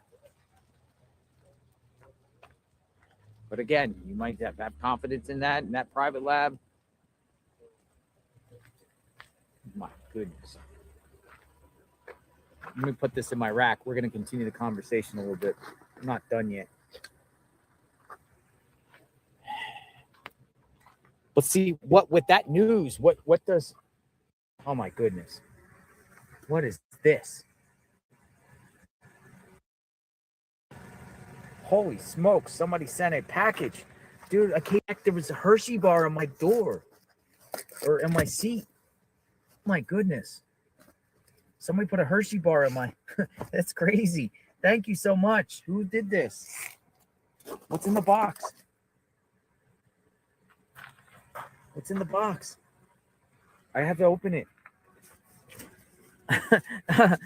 I just was like, whoa, there's a Hershey bar in my, there's a Hershey bar in a box. Thank you so much, whoever did this. I'll have to look. Here, hold on. Look, JLR investigates from Lisa in Lisa. It's from Lisa. Lisa sent me a Hershey bar. Hershey bar. Thank you, Lisa. It says Lisa. I think it says Lisa. It says Lisa. What we got? Oh my goodness. Oh my goodness. Another battery pack. Thank you. Always these things come in handy. Look at this. A Pocket Joyce Slim Pro. Oh, this is a good one. Thank you so much. No, thank you. Thank you. Thank you. Do we got more in the arsenal? We'll never run out of juice. That means we can do consecutive streams without running out of the fear of running out of juice. And thank you for the Hershey bar. I'm going to eat this tonight. JLR investigates. Thanks for all you do. Lisa in Norcel, Norcel. But Lisa, looks like Lisa. Thank you. Very grateful. Thank you. Thank you. I was shocked. I saw a Hershey bar there. I'm like, what is the world is going on? All right, let's get back to business. I appreciate that. Very grateful. Thank you. I gotta put this tripod in my thing for a second.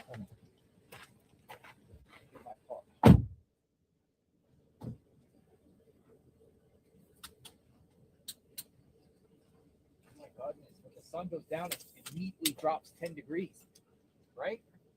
Holy smoke, it was just like out here, it felt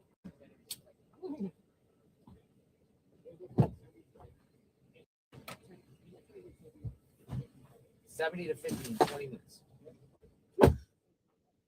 Yeah. He just said that it literally, the temperature just dropped like 15 degrees.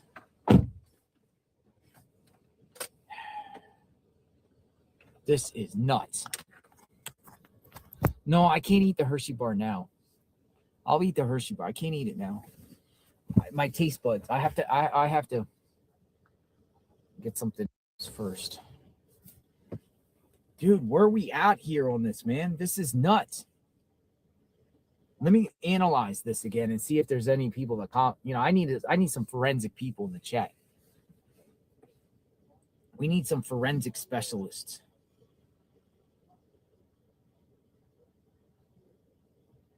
Sheriff Nanos tells Savannah Guthrie's network, NBC, there are no names his team is looking into.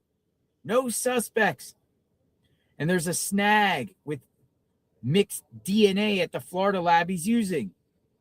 It is unclear that the DNA recovered inside has been used for the investigation. Oh, boy. He said in tonight's interview, recorded yesterday, that the lab he's using is having trouble isolating mixed DNA samples.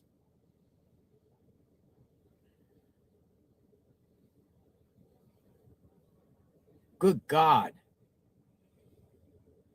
The DNA should have went to the private, or should have went to the Quantico. The FBI should have went to a private lab in the first place.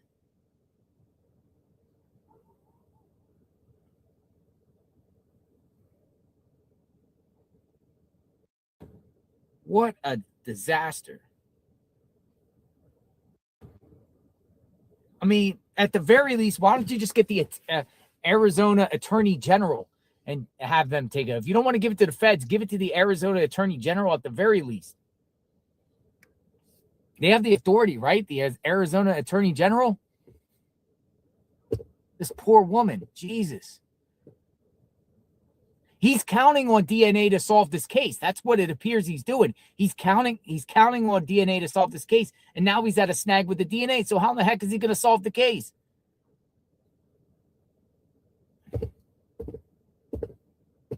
This is not good. This is not good. What a mess. No, I'm analyzing. I'm speechless.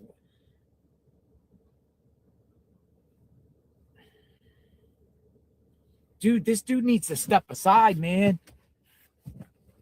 Step aside, Sheriff Nanos. I mean, the people are calling him to resign. He's getting... there's more people that are angry with him than publicly supporting him. There is.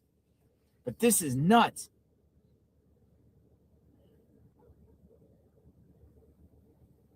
No names. He had a snag with his lab. His lab. Remember, he said it's my lab, my Florida lab. They're good.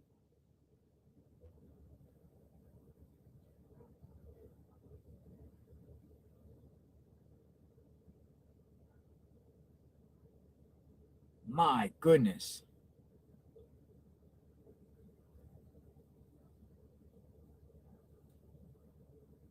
That is a great question. Why aren't the Guthrie family speaking out about this botched investigation? No search parties even allowed. They don't even want us to search. Permits. No, you can't search. Can't search. But you're depending on DNA, which you hit a snag. So what are you going to do now, Sheriff Nanos? The people are watching.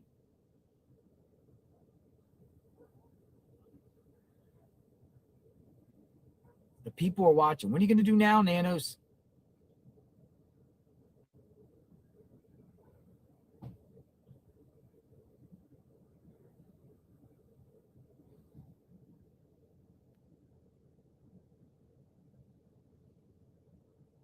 Sheriff's office is in charge on this. They're in charge. Pass it along, man. It's time to pass it along.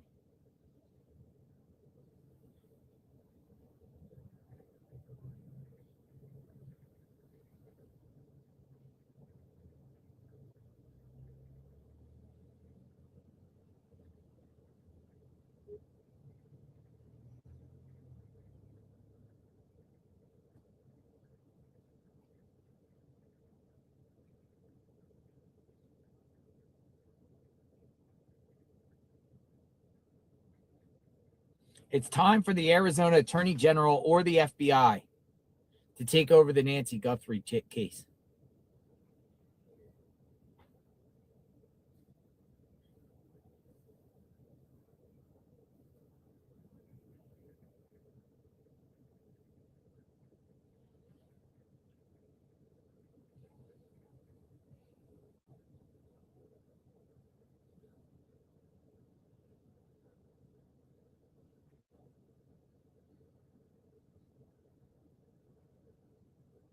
I would say the FBI.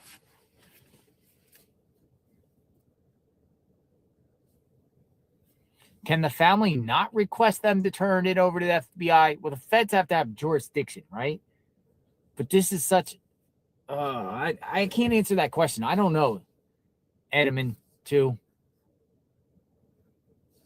I don't know because I knew one of the families in the Moscow case, and they were trying to get it turned over to the FBI, and they didn't do it. So I don't know if families have pulled to just say, "Hey, I want this to the FBI." There has to be more to it. Rad Tech, thank you.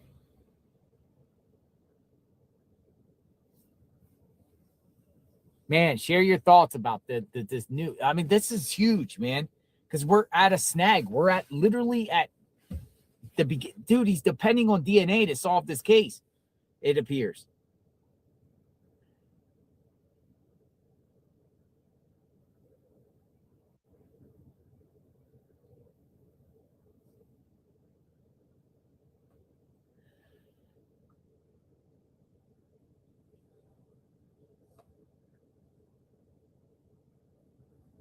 Yo, this is crazy. I'm reading up on some stuff.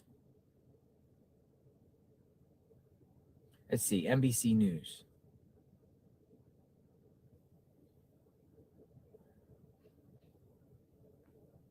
Do I have the clip?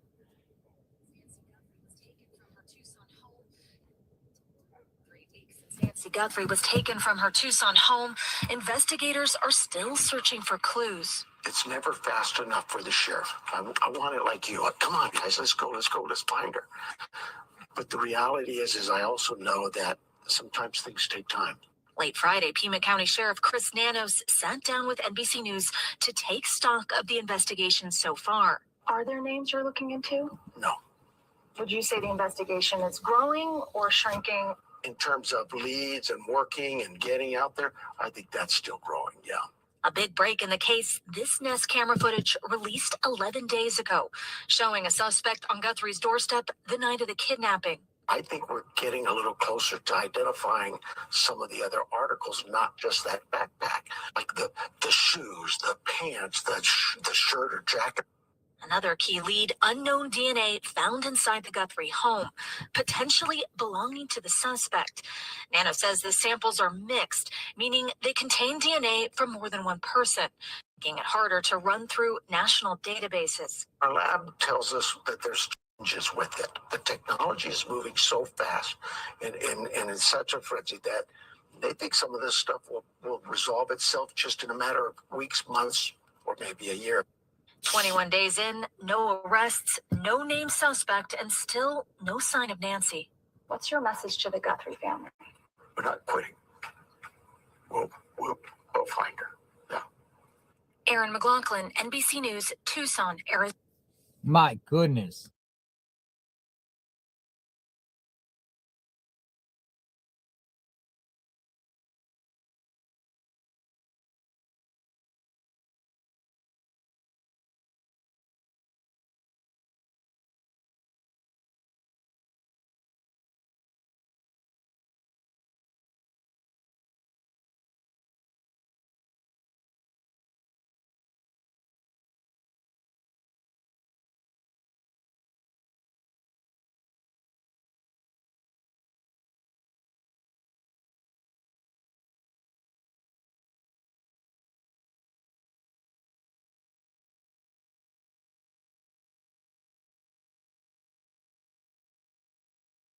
I had it mute. Sorry. I put it on mute. But yeah, that's crazy, man. It's crazy. Yeah, no sound for a second. I had it. My fault. We're back. Now he's saying the word year. Year.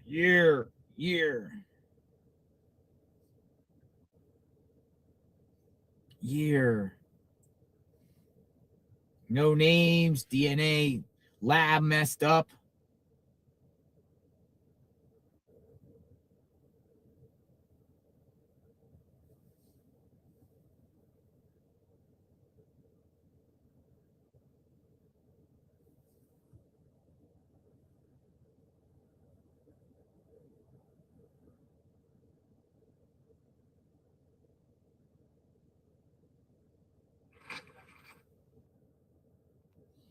Unbelievable, folks. Where does that leave us? Where does that leave Savannah's family?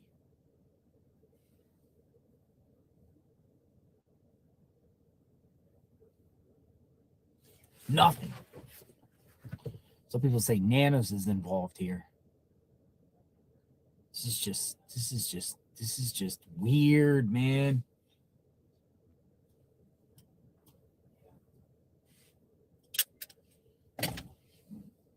Scary.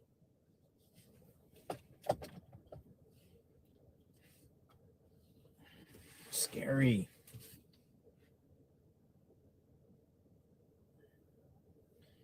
Tiff Chia. You still here? Thank you so much, Tiff Chia. JLR, you have restored my faith, hope, love, humanity, in memory of my parents.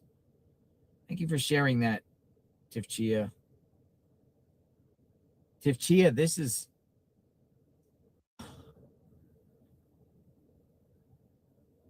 I'm like, Nancy deserves better.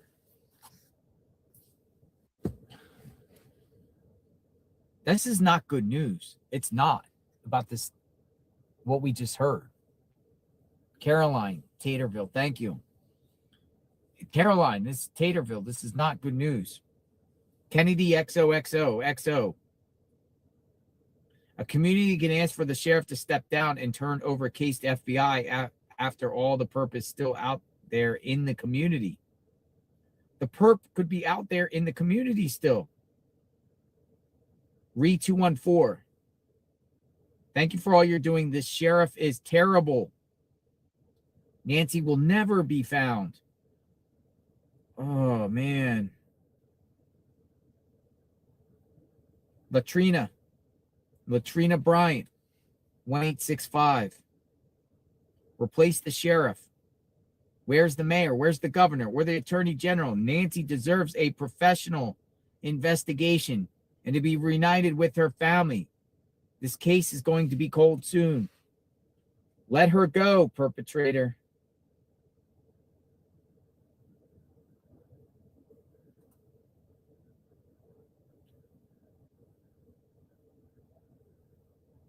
Kay Washington. Is that Caris? Caris Washington. Internal investigations. Nanos has faced criticism regarding his handling of a 2022 SA investigation involving a supervisor at the Pima County Jail. Ooh, did he?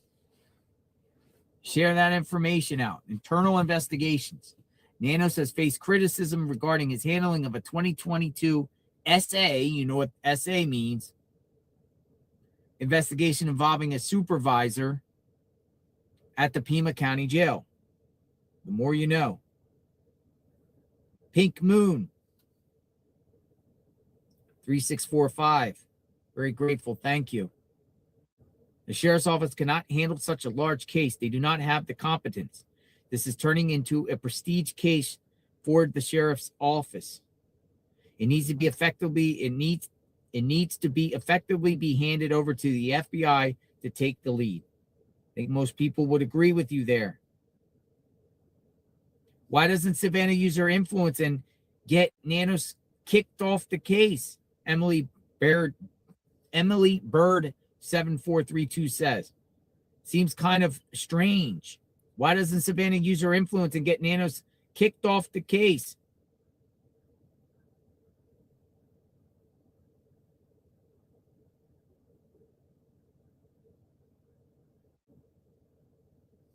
Get the FBI on this.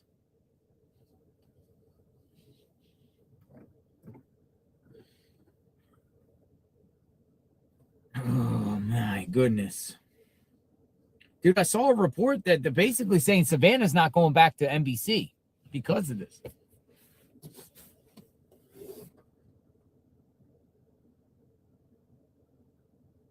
Adios, Nanos. Man, you guys are... Read the chat. This is the forum for the public to share how they feel about this investigation.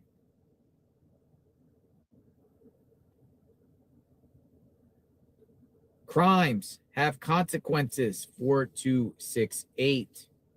JLR kidnapping at 3 a.m. in that area. Talk to Jacob. Talk to Jacob.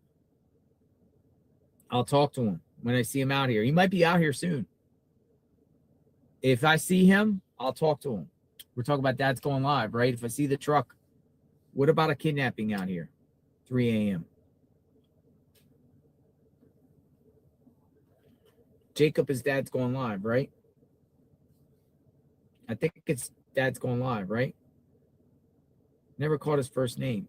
I know, but I should know. Yes, people are like, yes. All right. I'll talk to him when I see him again. He's usually starts coming out here around now. He's still in the area, correct? Now, media is not necessarily gone yet. Dude, things are crazy here, man. He's literally relying on DNA and DNA only for this investigation, and maybe he'll get a tip, but there's no surveillance outside of that Nest camera. There's no cars. He already detained a bunch of people. That didn't go nowhere.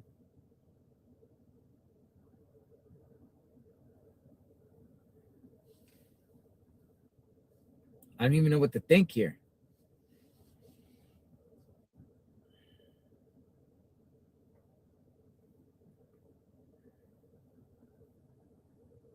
Monica, WG2MP. Savannah is leaning that would. Savannah is left leaning that would asking Trump for help. This is a horrible issue. She should have done something by now. Savannah is left leaning that would be asking for Trump for help.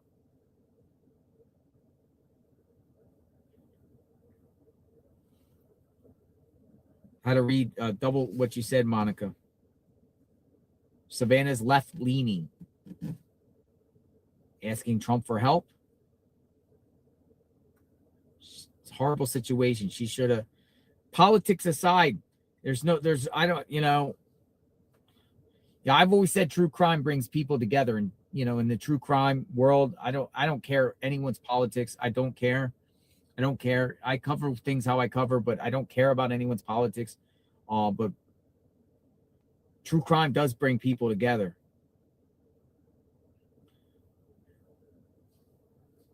But is there just like partisan things going on here, and nobody wants to work with others because it will be looked bad upon the other party, or like it's horrible. For the common good, these people need to work together, everybody, to get Nancy home.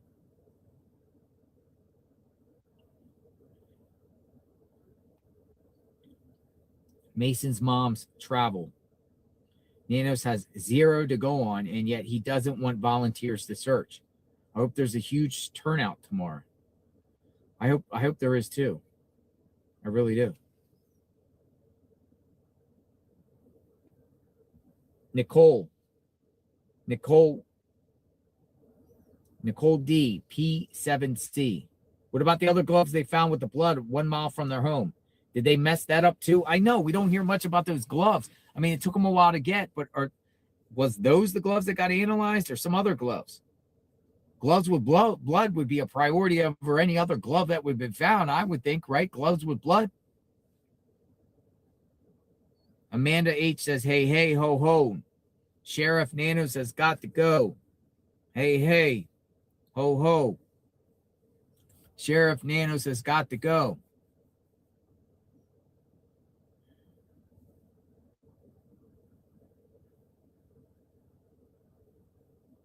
They had numerous gloves out there. Edelman 2 says, where is the family? No conferences, no searches. If it was my mom, you couldn't shut me up or keep me locked away.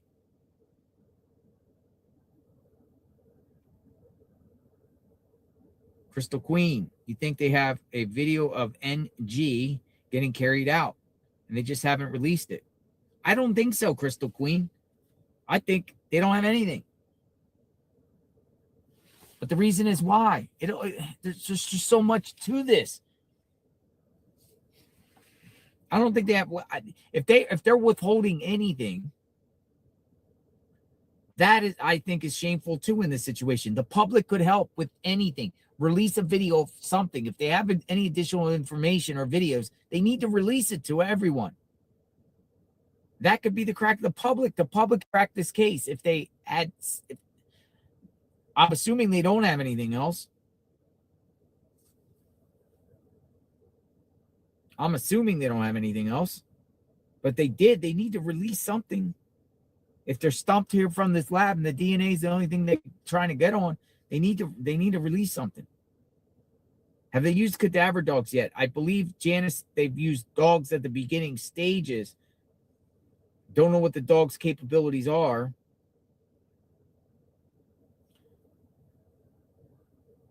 Get the dogs out. Bring everybody out. AZ Gal, AZ 476. See you in the morning. It's fine, Nancy. Christy Lewis 8651 says, this is the first missing person. I've never seen them have a search party for or the family have a press conference. Sheriff knows more than he says. Really? Yeah, it's true, Christy. I mean, usually they have a search party or the family having a press conference.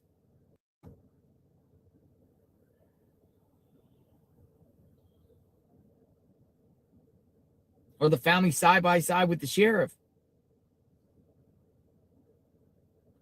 Becca Jean says, 906 says, I don't know if the FBI will touch this case now, but also imagine being someone who works under the sheriff and all you see are mistakes being made.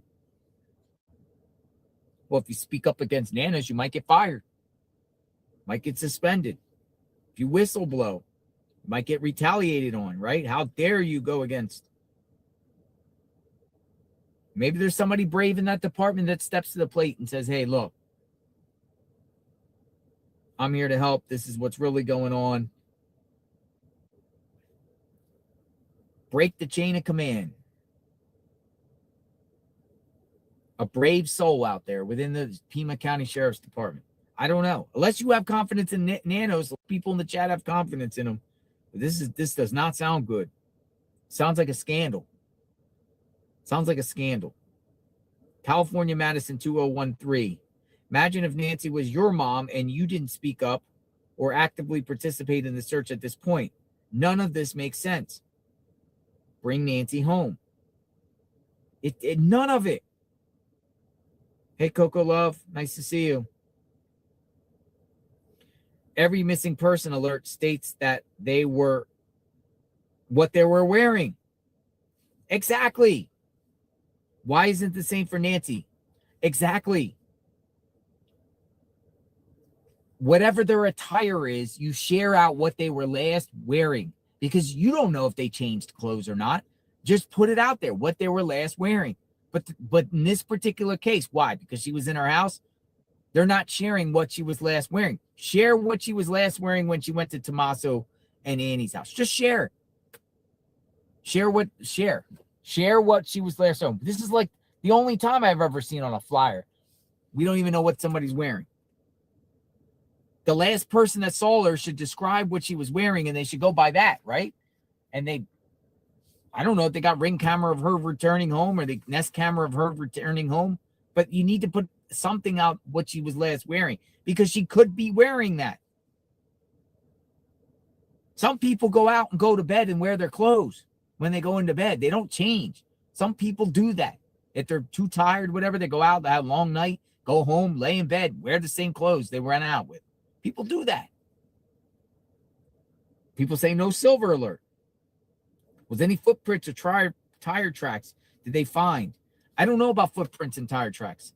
I'm sure they analyzed out there. I know every time a car comes in, like the pool cleaners and come into the driveway, they leave tracks. You would think that they would have tracks, right? Catch some tracks, but maybe there was no tracks. Analyze to see if there's tracks. Why can't you identify a vehicle based off the track tread of the tires or the tires? Crystal Queen. Get my number from Adam. My friend Adam. Crystal Queen, 7460.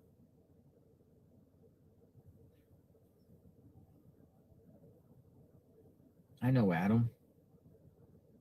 Lady 1989. God still answers prayers. Dear God, please reveal who is guilty of this crime. Dear God, please reveal who is guilty of this crime. Exactly.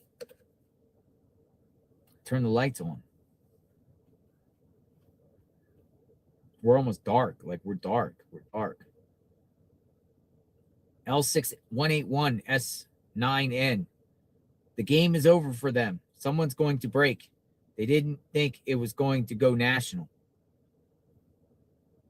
Well, it is. It's national now. And pressure breaks pipes.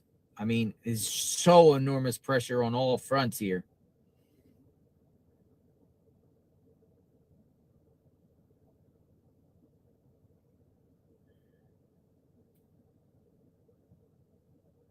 I don't think this gets resolved quick, Olivia. Q9X. I mean, I thought, but at this point, I don't know, man. We could be in here for the long haul now. We could. No names. That's what he revealed today. No names. They got no names. They're having problems with the lab. The mixed DNA. Gab. V91. I live in Tucson, and I don't know how he was reelected. He wants the media to leave so he can stop getting the attention that he's getting. He's such a joke. Gab. Thank you for the comment. Be safe in Tucson. Be safe in Tucson. Pray for everyone in Tucson. Funny, BO909 throws up a bunch of tomato emojis. Tomatoes.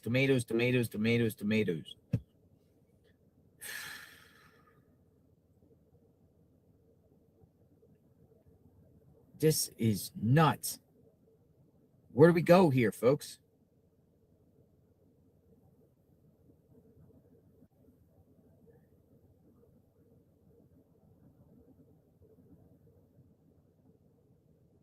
Where do we go here with this? Blissful K9 says, I think she answered the door. When he put his hand up, I think he rang the doorbell, and that light that the guy was talking about earlier in the video was the light from the doorbell. I think she answered the door. When he put his hand up, I think he rang the doorbell. Ding dong. And that light that the guy was talking about earlier in the video was the light from the doorbell. So you still think it's one person there. I mean, have we seen concrete evidence that there has been more than one person on this? Besides some grainy video with some possible light on the right side of the screen. But have we seen any evidence that there's actually more than one person? We suspect the common logic would be that there would be more people involved here, but have we seen any evidence of additional persons here? Like concrete evidence? Yes or no? I haven't. You know, videos could be deceiving, whatever, but, you know, people are saying, you know, there's a light in the corner. There's some movement in the distance in the corner, but it's just, I haven't seen any evidence of more than one person at this time. Debbie Miller, 5496, thank you.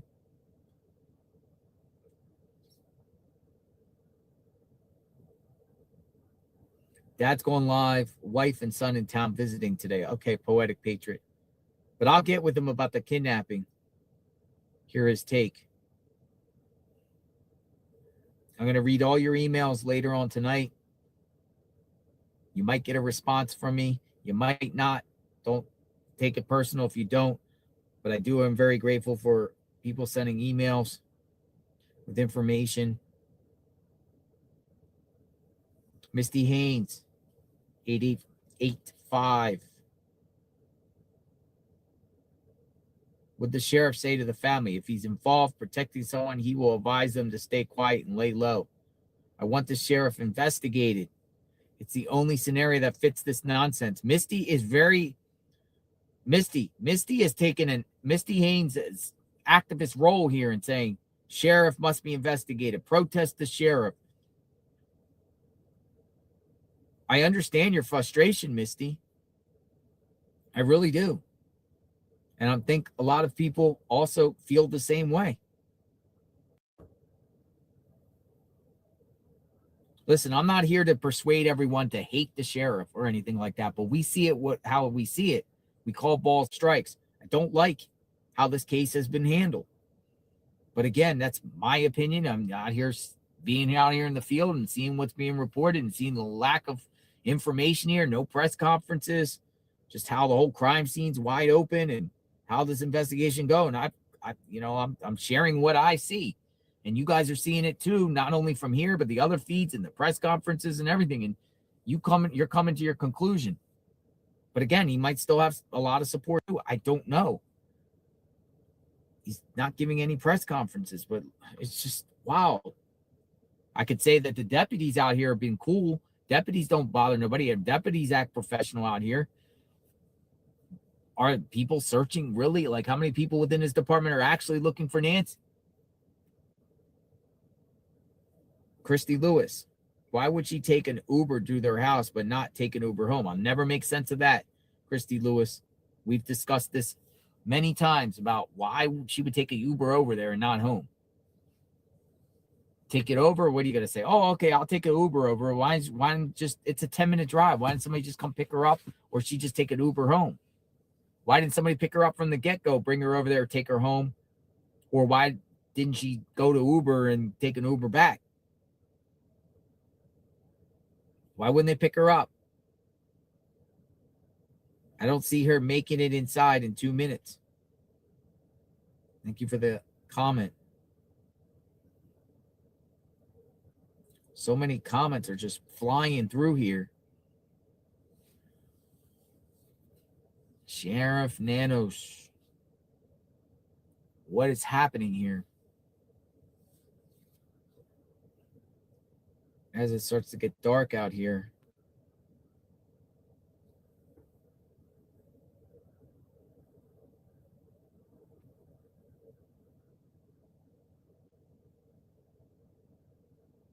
How many minutes we've been on?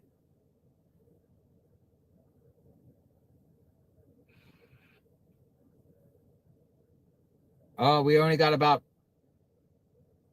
10 more minutes, folks. Got about 10 more minutes, and we're going to wrap it down. So share in the chat. One guy had no backpack or gun, but dressed the same. The other guy seems to be, by the video, he did not walk on the path. He came from the side. Nick Cummins. I mean, that's what people are saying. They think there's two guys out there.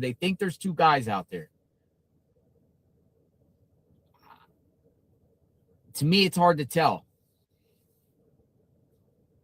One guy had no backpack or gun, but dressed the same. Also, I feel like the videos got edited a little bit in different parts. I don't think it's the full version. So maybe one when the backpack's seen and the backpack's not could be clipped. We don't know what they distributed out. We don't know what they withheld. If at all. Maybe not. Maybe they shared the whole version. Manny12757. Does anyone know how they were able to definitively clear everyone in the family? I don't know. Please tell me, folks, how did they clear? I will never know that. How do you clear somebody when they don't have a body? And you just say, whoa, or find a perp. Oh, you're cleared. You're cleared. Sheriff appears dishonest and disingenuous at best. We'll talk about this tomorrow. More. Dom C 303 says the scene was contaminated after LA released the scene. A reporter found the blood at the front, not the police. Botched from day one, praying for Nancy to be found. You got reporters just going right up.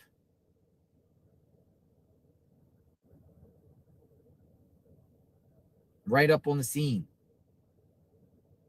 The real Brianna 333. Story was Tommaso had band practice and could not pick her up, but could drop her off. Oh, I never heard that one. And that would be why she went over to take the Uber, but not take the Uber back. The real Brianna says the story was Tommaso had band practice. I didn't hear that one. I wonder if her car inside the garage had a dash cam. Sassy kisses. Whatever was on her vehicle, if she has something, they have it. Authorities have it. They could analyze it to a T. Maybe they'll get something out of it. Maybe they won't. Maybe it does have a dash cam. Why wasn't it towed right from the beginning? Why was Annie and Tommaso's car towed before her car, Nancy's car? Why did Annie and Tommaso's have their vehicle towed? Where the sheriff said at a press conference is protocol, but yet Nancy stood in the driveway for days, or not in the driveway, in the garage at her house. Any chance, Hank says, 0912, any chance that the sheriff is just playing dumb and does not give up his hand or any clothes that he might have? Any chance the sheriff is just playing dumb, not showing his hand? I mean, I've always said they can technically lie to us legally, but we can't legally lie to police. But they can lie to us.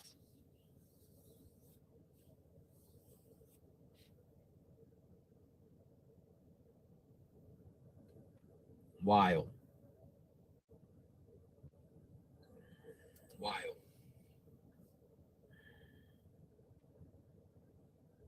It's bonkers. This is a big mess. But we are Nancy's Army. We are gonna continue to cover this, analyze this, call it out, report on it, speculate, come up with theories, share what's going on the scene, and keep Nancy's name out there.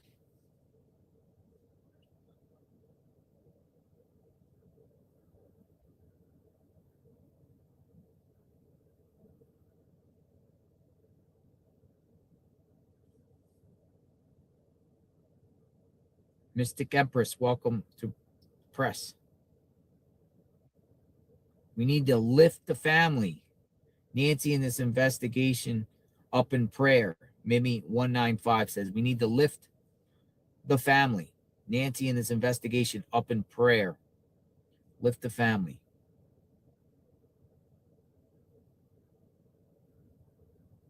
JLR, if I send you money in a super chat, will you get the flowers for me? It's expensive to do from Ohio. I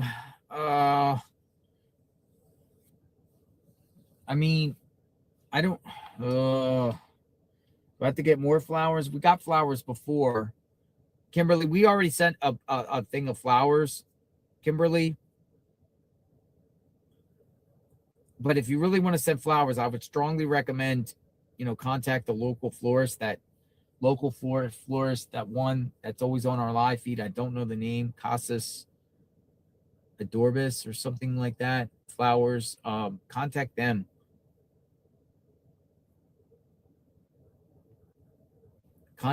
I don't think I could go again because I went to Safeway, which was pretty far away, but they didn't have one-on-one. I had to go all the way like 20 minutes away to another one to get the flowers.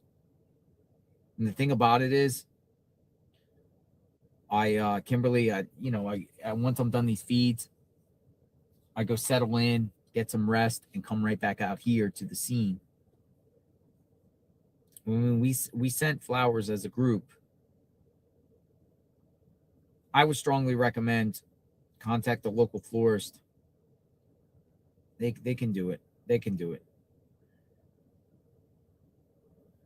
There's a lot of flowers out there, Kimberly. JLR, it's okay to take time off. No, it's not. We're not gonna rest on this case. We're gonna continue to share what's going on, as we're here. Yeah, Casa Adobes, local flower shop. They look like they're probably reasonable prices. Check them out. Probably the same prices you would do if you went to a store like a Safeway or something. Probably. Maybe a little extra, but they deliver it right there. That's what I would recommend.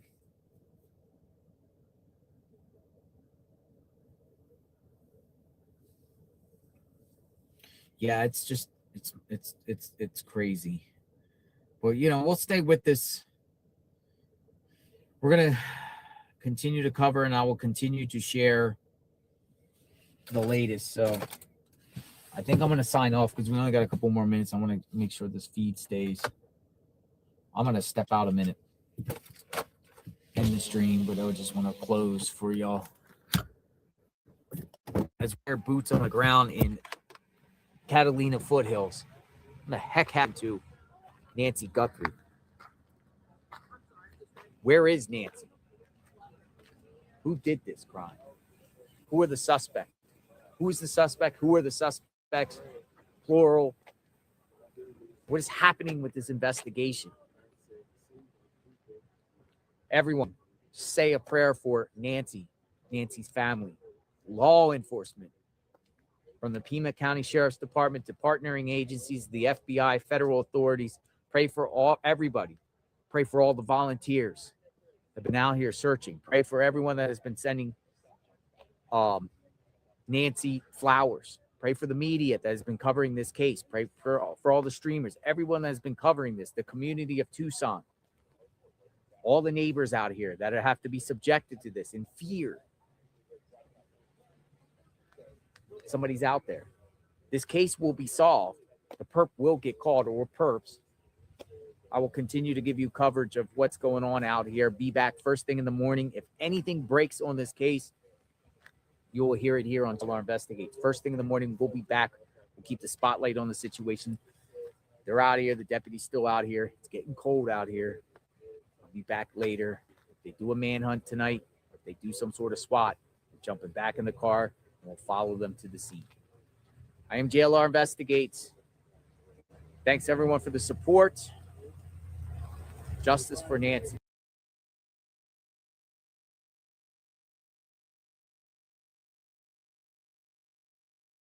If you're just gonna let people just walk up, For real. and they say the criminals do return to the crime, the I scene of the honestly crime. think it's either that guy that showed up today or that Jason neighbor dude. You saw that guy that said he was the neighbor? Oh my goodness! Wow. Yeah, he said he was the neighbor. It was like day 2 or I something mean, I like think that. they should have questioned. They Yes. should have totally questioned him if you just walked up here. Why is he just walking in? Like, why are you just walking in like Where are you this? going? Yeah. Sir, where are you going? Exactly. Okay, we're going to detain you and question you. I mean, I would think that they would have a right to do that, right? Yes, absolutely. He's Wow. trespassing on private It property. is trespassing on private property because it's like, well, why are they here? It's an Yeah, like, active think they crime let the scene. pizza guy walk up? I just don't understand. I don't. No. So how do you feel about the? Let me mute this.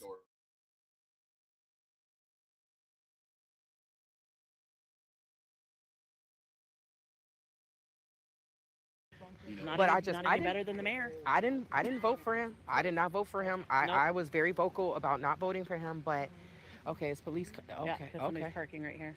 okay. Oh yeah, they're Mhm. not supposed to be there. He's gonna get all this information. He loves this stuff. Okay, let me go be nosy. We've been watching. No, you're fine. I see you. I'll be right back, guys. You just tell them that they can't park here. Hi guys, hi guys, hi guys. Let me go and say hi to Mr. JLR. I don't know how my internet is gonna act up.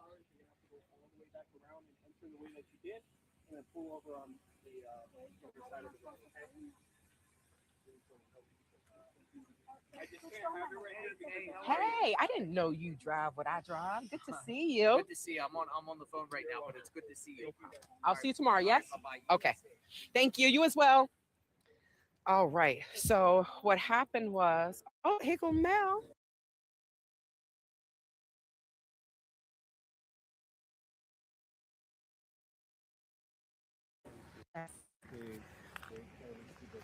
So, Hey, let's start with Gail from Minnesota. She sent us this video. Let's take a look. I think it's pretty much been established that there is quite a difference between the quality of the services that the sheriff is providing and that the FBI can provide. And so specifically my question is the Guthrie family aware of this, and do they have any control? For example, can they request that the sheriff stand down and that the investigation be conducted by the FBI? Thank you. Bye. Okay, let me start with you, Maureen, on this one. Do the Guthries have any control? Could they request that the FBI take over? Well, certainly they can request anything they want. Whether or not the sheriff will acquiesce is a different story. But I would like to address, I don't think that the service being provided by the Pima County Sheriff's deputies is subpar. I think they're doing everything they can, and they're working hand in glove with the FBI. They're all out there pouring their hearts and soul into this investigation. So if there are issues, they're usually at the top. They're usually not among those boots on the ground that are doing the work. Yeah, it's a good point. We've seen the boots on the ground. They're working literally around the clock. Bob worked at the sheriff's office for decades. Do you think, Bob, that the sheriff would give this up? Are we coming close to a point where he would do that? Brian, I think at some point that bridge is going to have to be crossed. The resources that the FBI provides are exponentially more than what the sheriff's department can provide. That being said, I agree with what Maureen said. The boots on the ground are working their tails off, and they're going to continue to do that. But at some point, there's going to be critical mass for them. The hours they're putting in, the number of people, the other folks in Pima County who bad guys haven't stopped committing crimes. So we're going to have to continue to work hard with the federal partners and see where that takes us. But at some point, I do think that the FBI is going to probably take over primary on this, and it's for the better. Yeah, we've seen a lot more FBI agents on the ground. Thank you for watching. Subscribe below and download our News Nation app right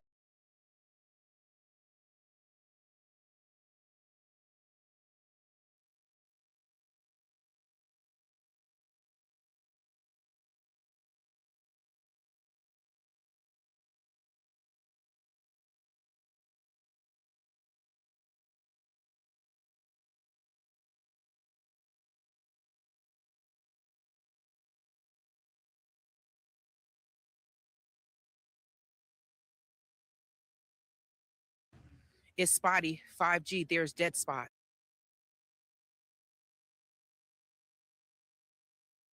Is that what she's talking about? But you can, right? Y'all heard that when I was walking earlier. Excuse me. Hi.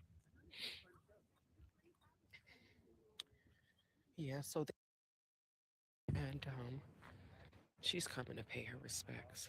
Everybody, we're just sad. Everybody's just so sad. We just want her home. Okay, so let me I'm gonna go back since they have light over here, and I'm gonna answer y'all questions. I'm gonna tell you all what I know. I'm gonna finish reading an article from last night. I know that they were saying that there was new information in regards to the information in regards to the sheriff and what the sheriff said, and the sheriff said that they don't have any names. I don't think there are a lot of things the sheriff said I don't think he should say, but do you all think that the writing is on the wall? Welcome, Chicago. I think I saw Utah in here, from Idaho in here. Do you all think that, hey, Mr. Mikey, thank you for coming in and moderating. It's great to see you as well. Do you all think that, greetings, ma'am, Carolyn.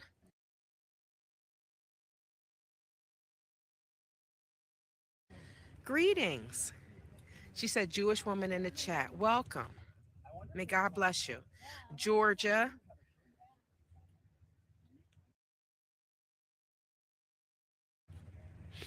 I'm sorry. I tend to say that. I'm so So sorry. It's no disrespect. I'm sorry. It's just sometimes that I'm so sorry. It's no disrespect. I'm sorry. It's just sometimes things just roll off my tongue. Jesus Christ. Yeah.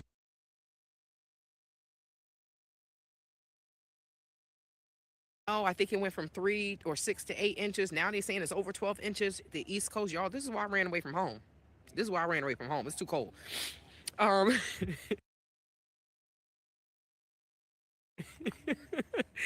um, thank you, thank you, thank you. Idaho, Katie did. Oklahoma, OKC, justice will prevail to whom is the guilty party. And I send prayers to Nancy. Idaho, Katie did. Oklahoma, OKC, justice will prevail to whom is the guilty party. And I send prayers to Nancy to come home. Tay, please investigate all the break-ins in the area. Perhaps they're connected to Nancy's disappearance. Come home. Tay, please investigate all the break-ins in the area. Perhaps they're connected to Nancy's disappearance. So I would love to, you all, but I told you all, like, I'm not on vacation. This is not my full-time gig. Happy birthday!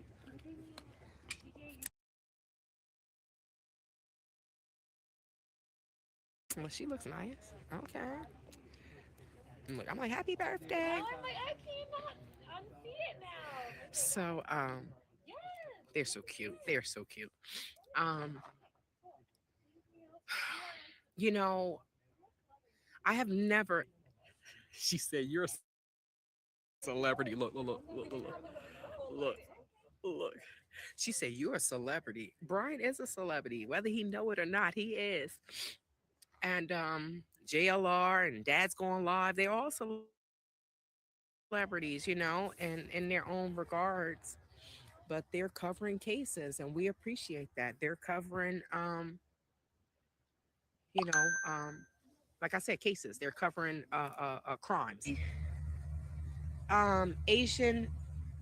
Asian and 26. I would kind of be nervous to. This is the first time I have ever been on the scene of a crime.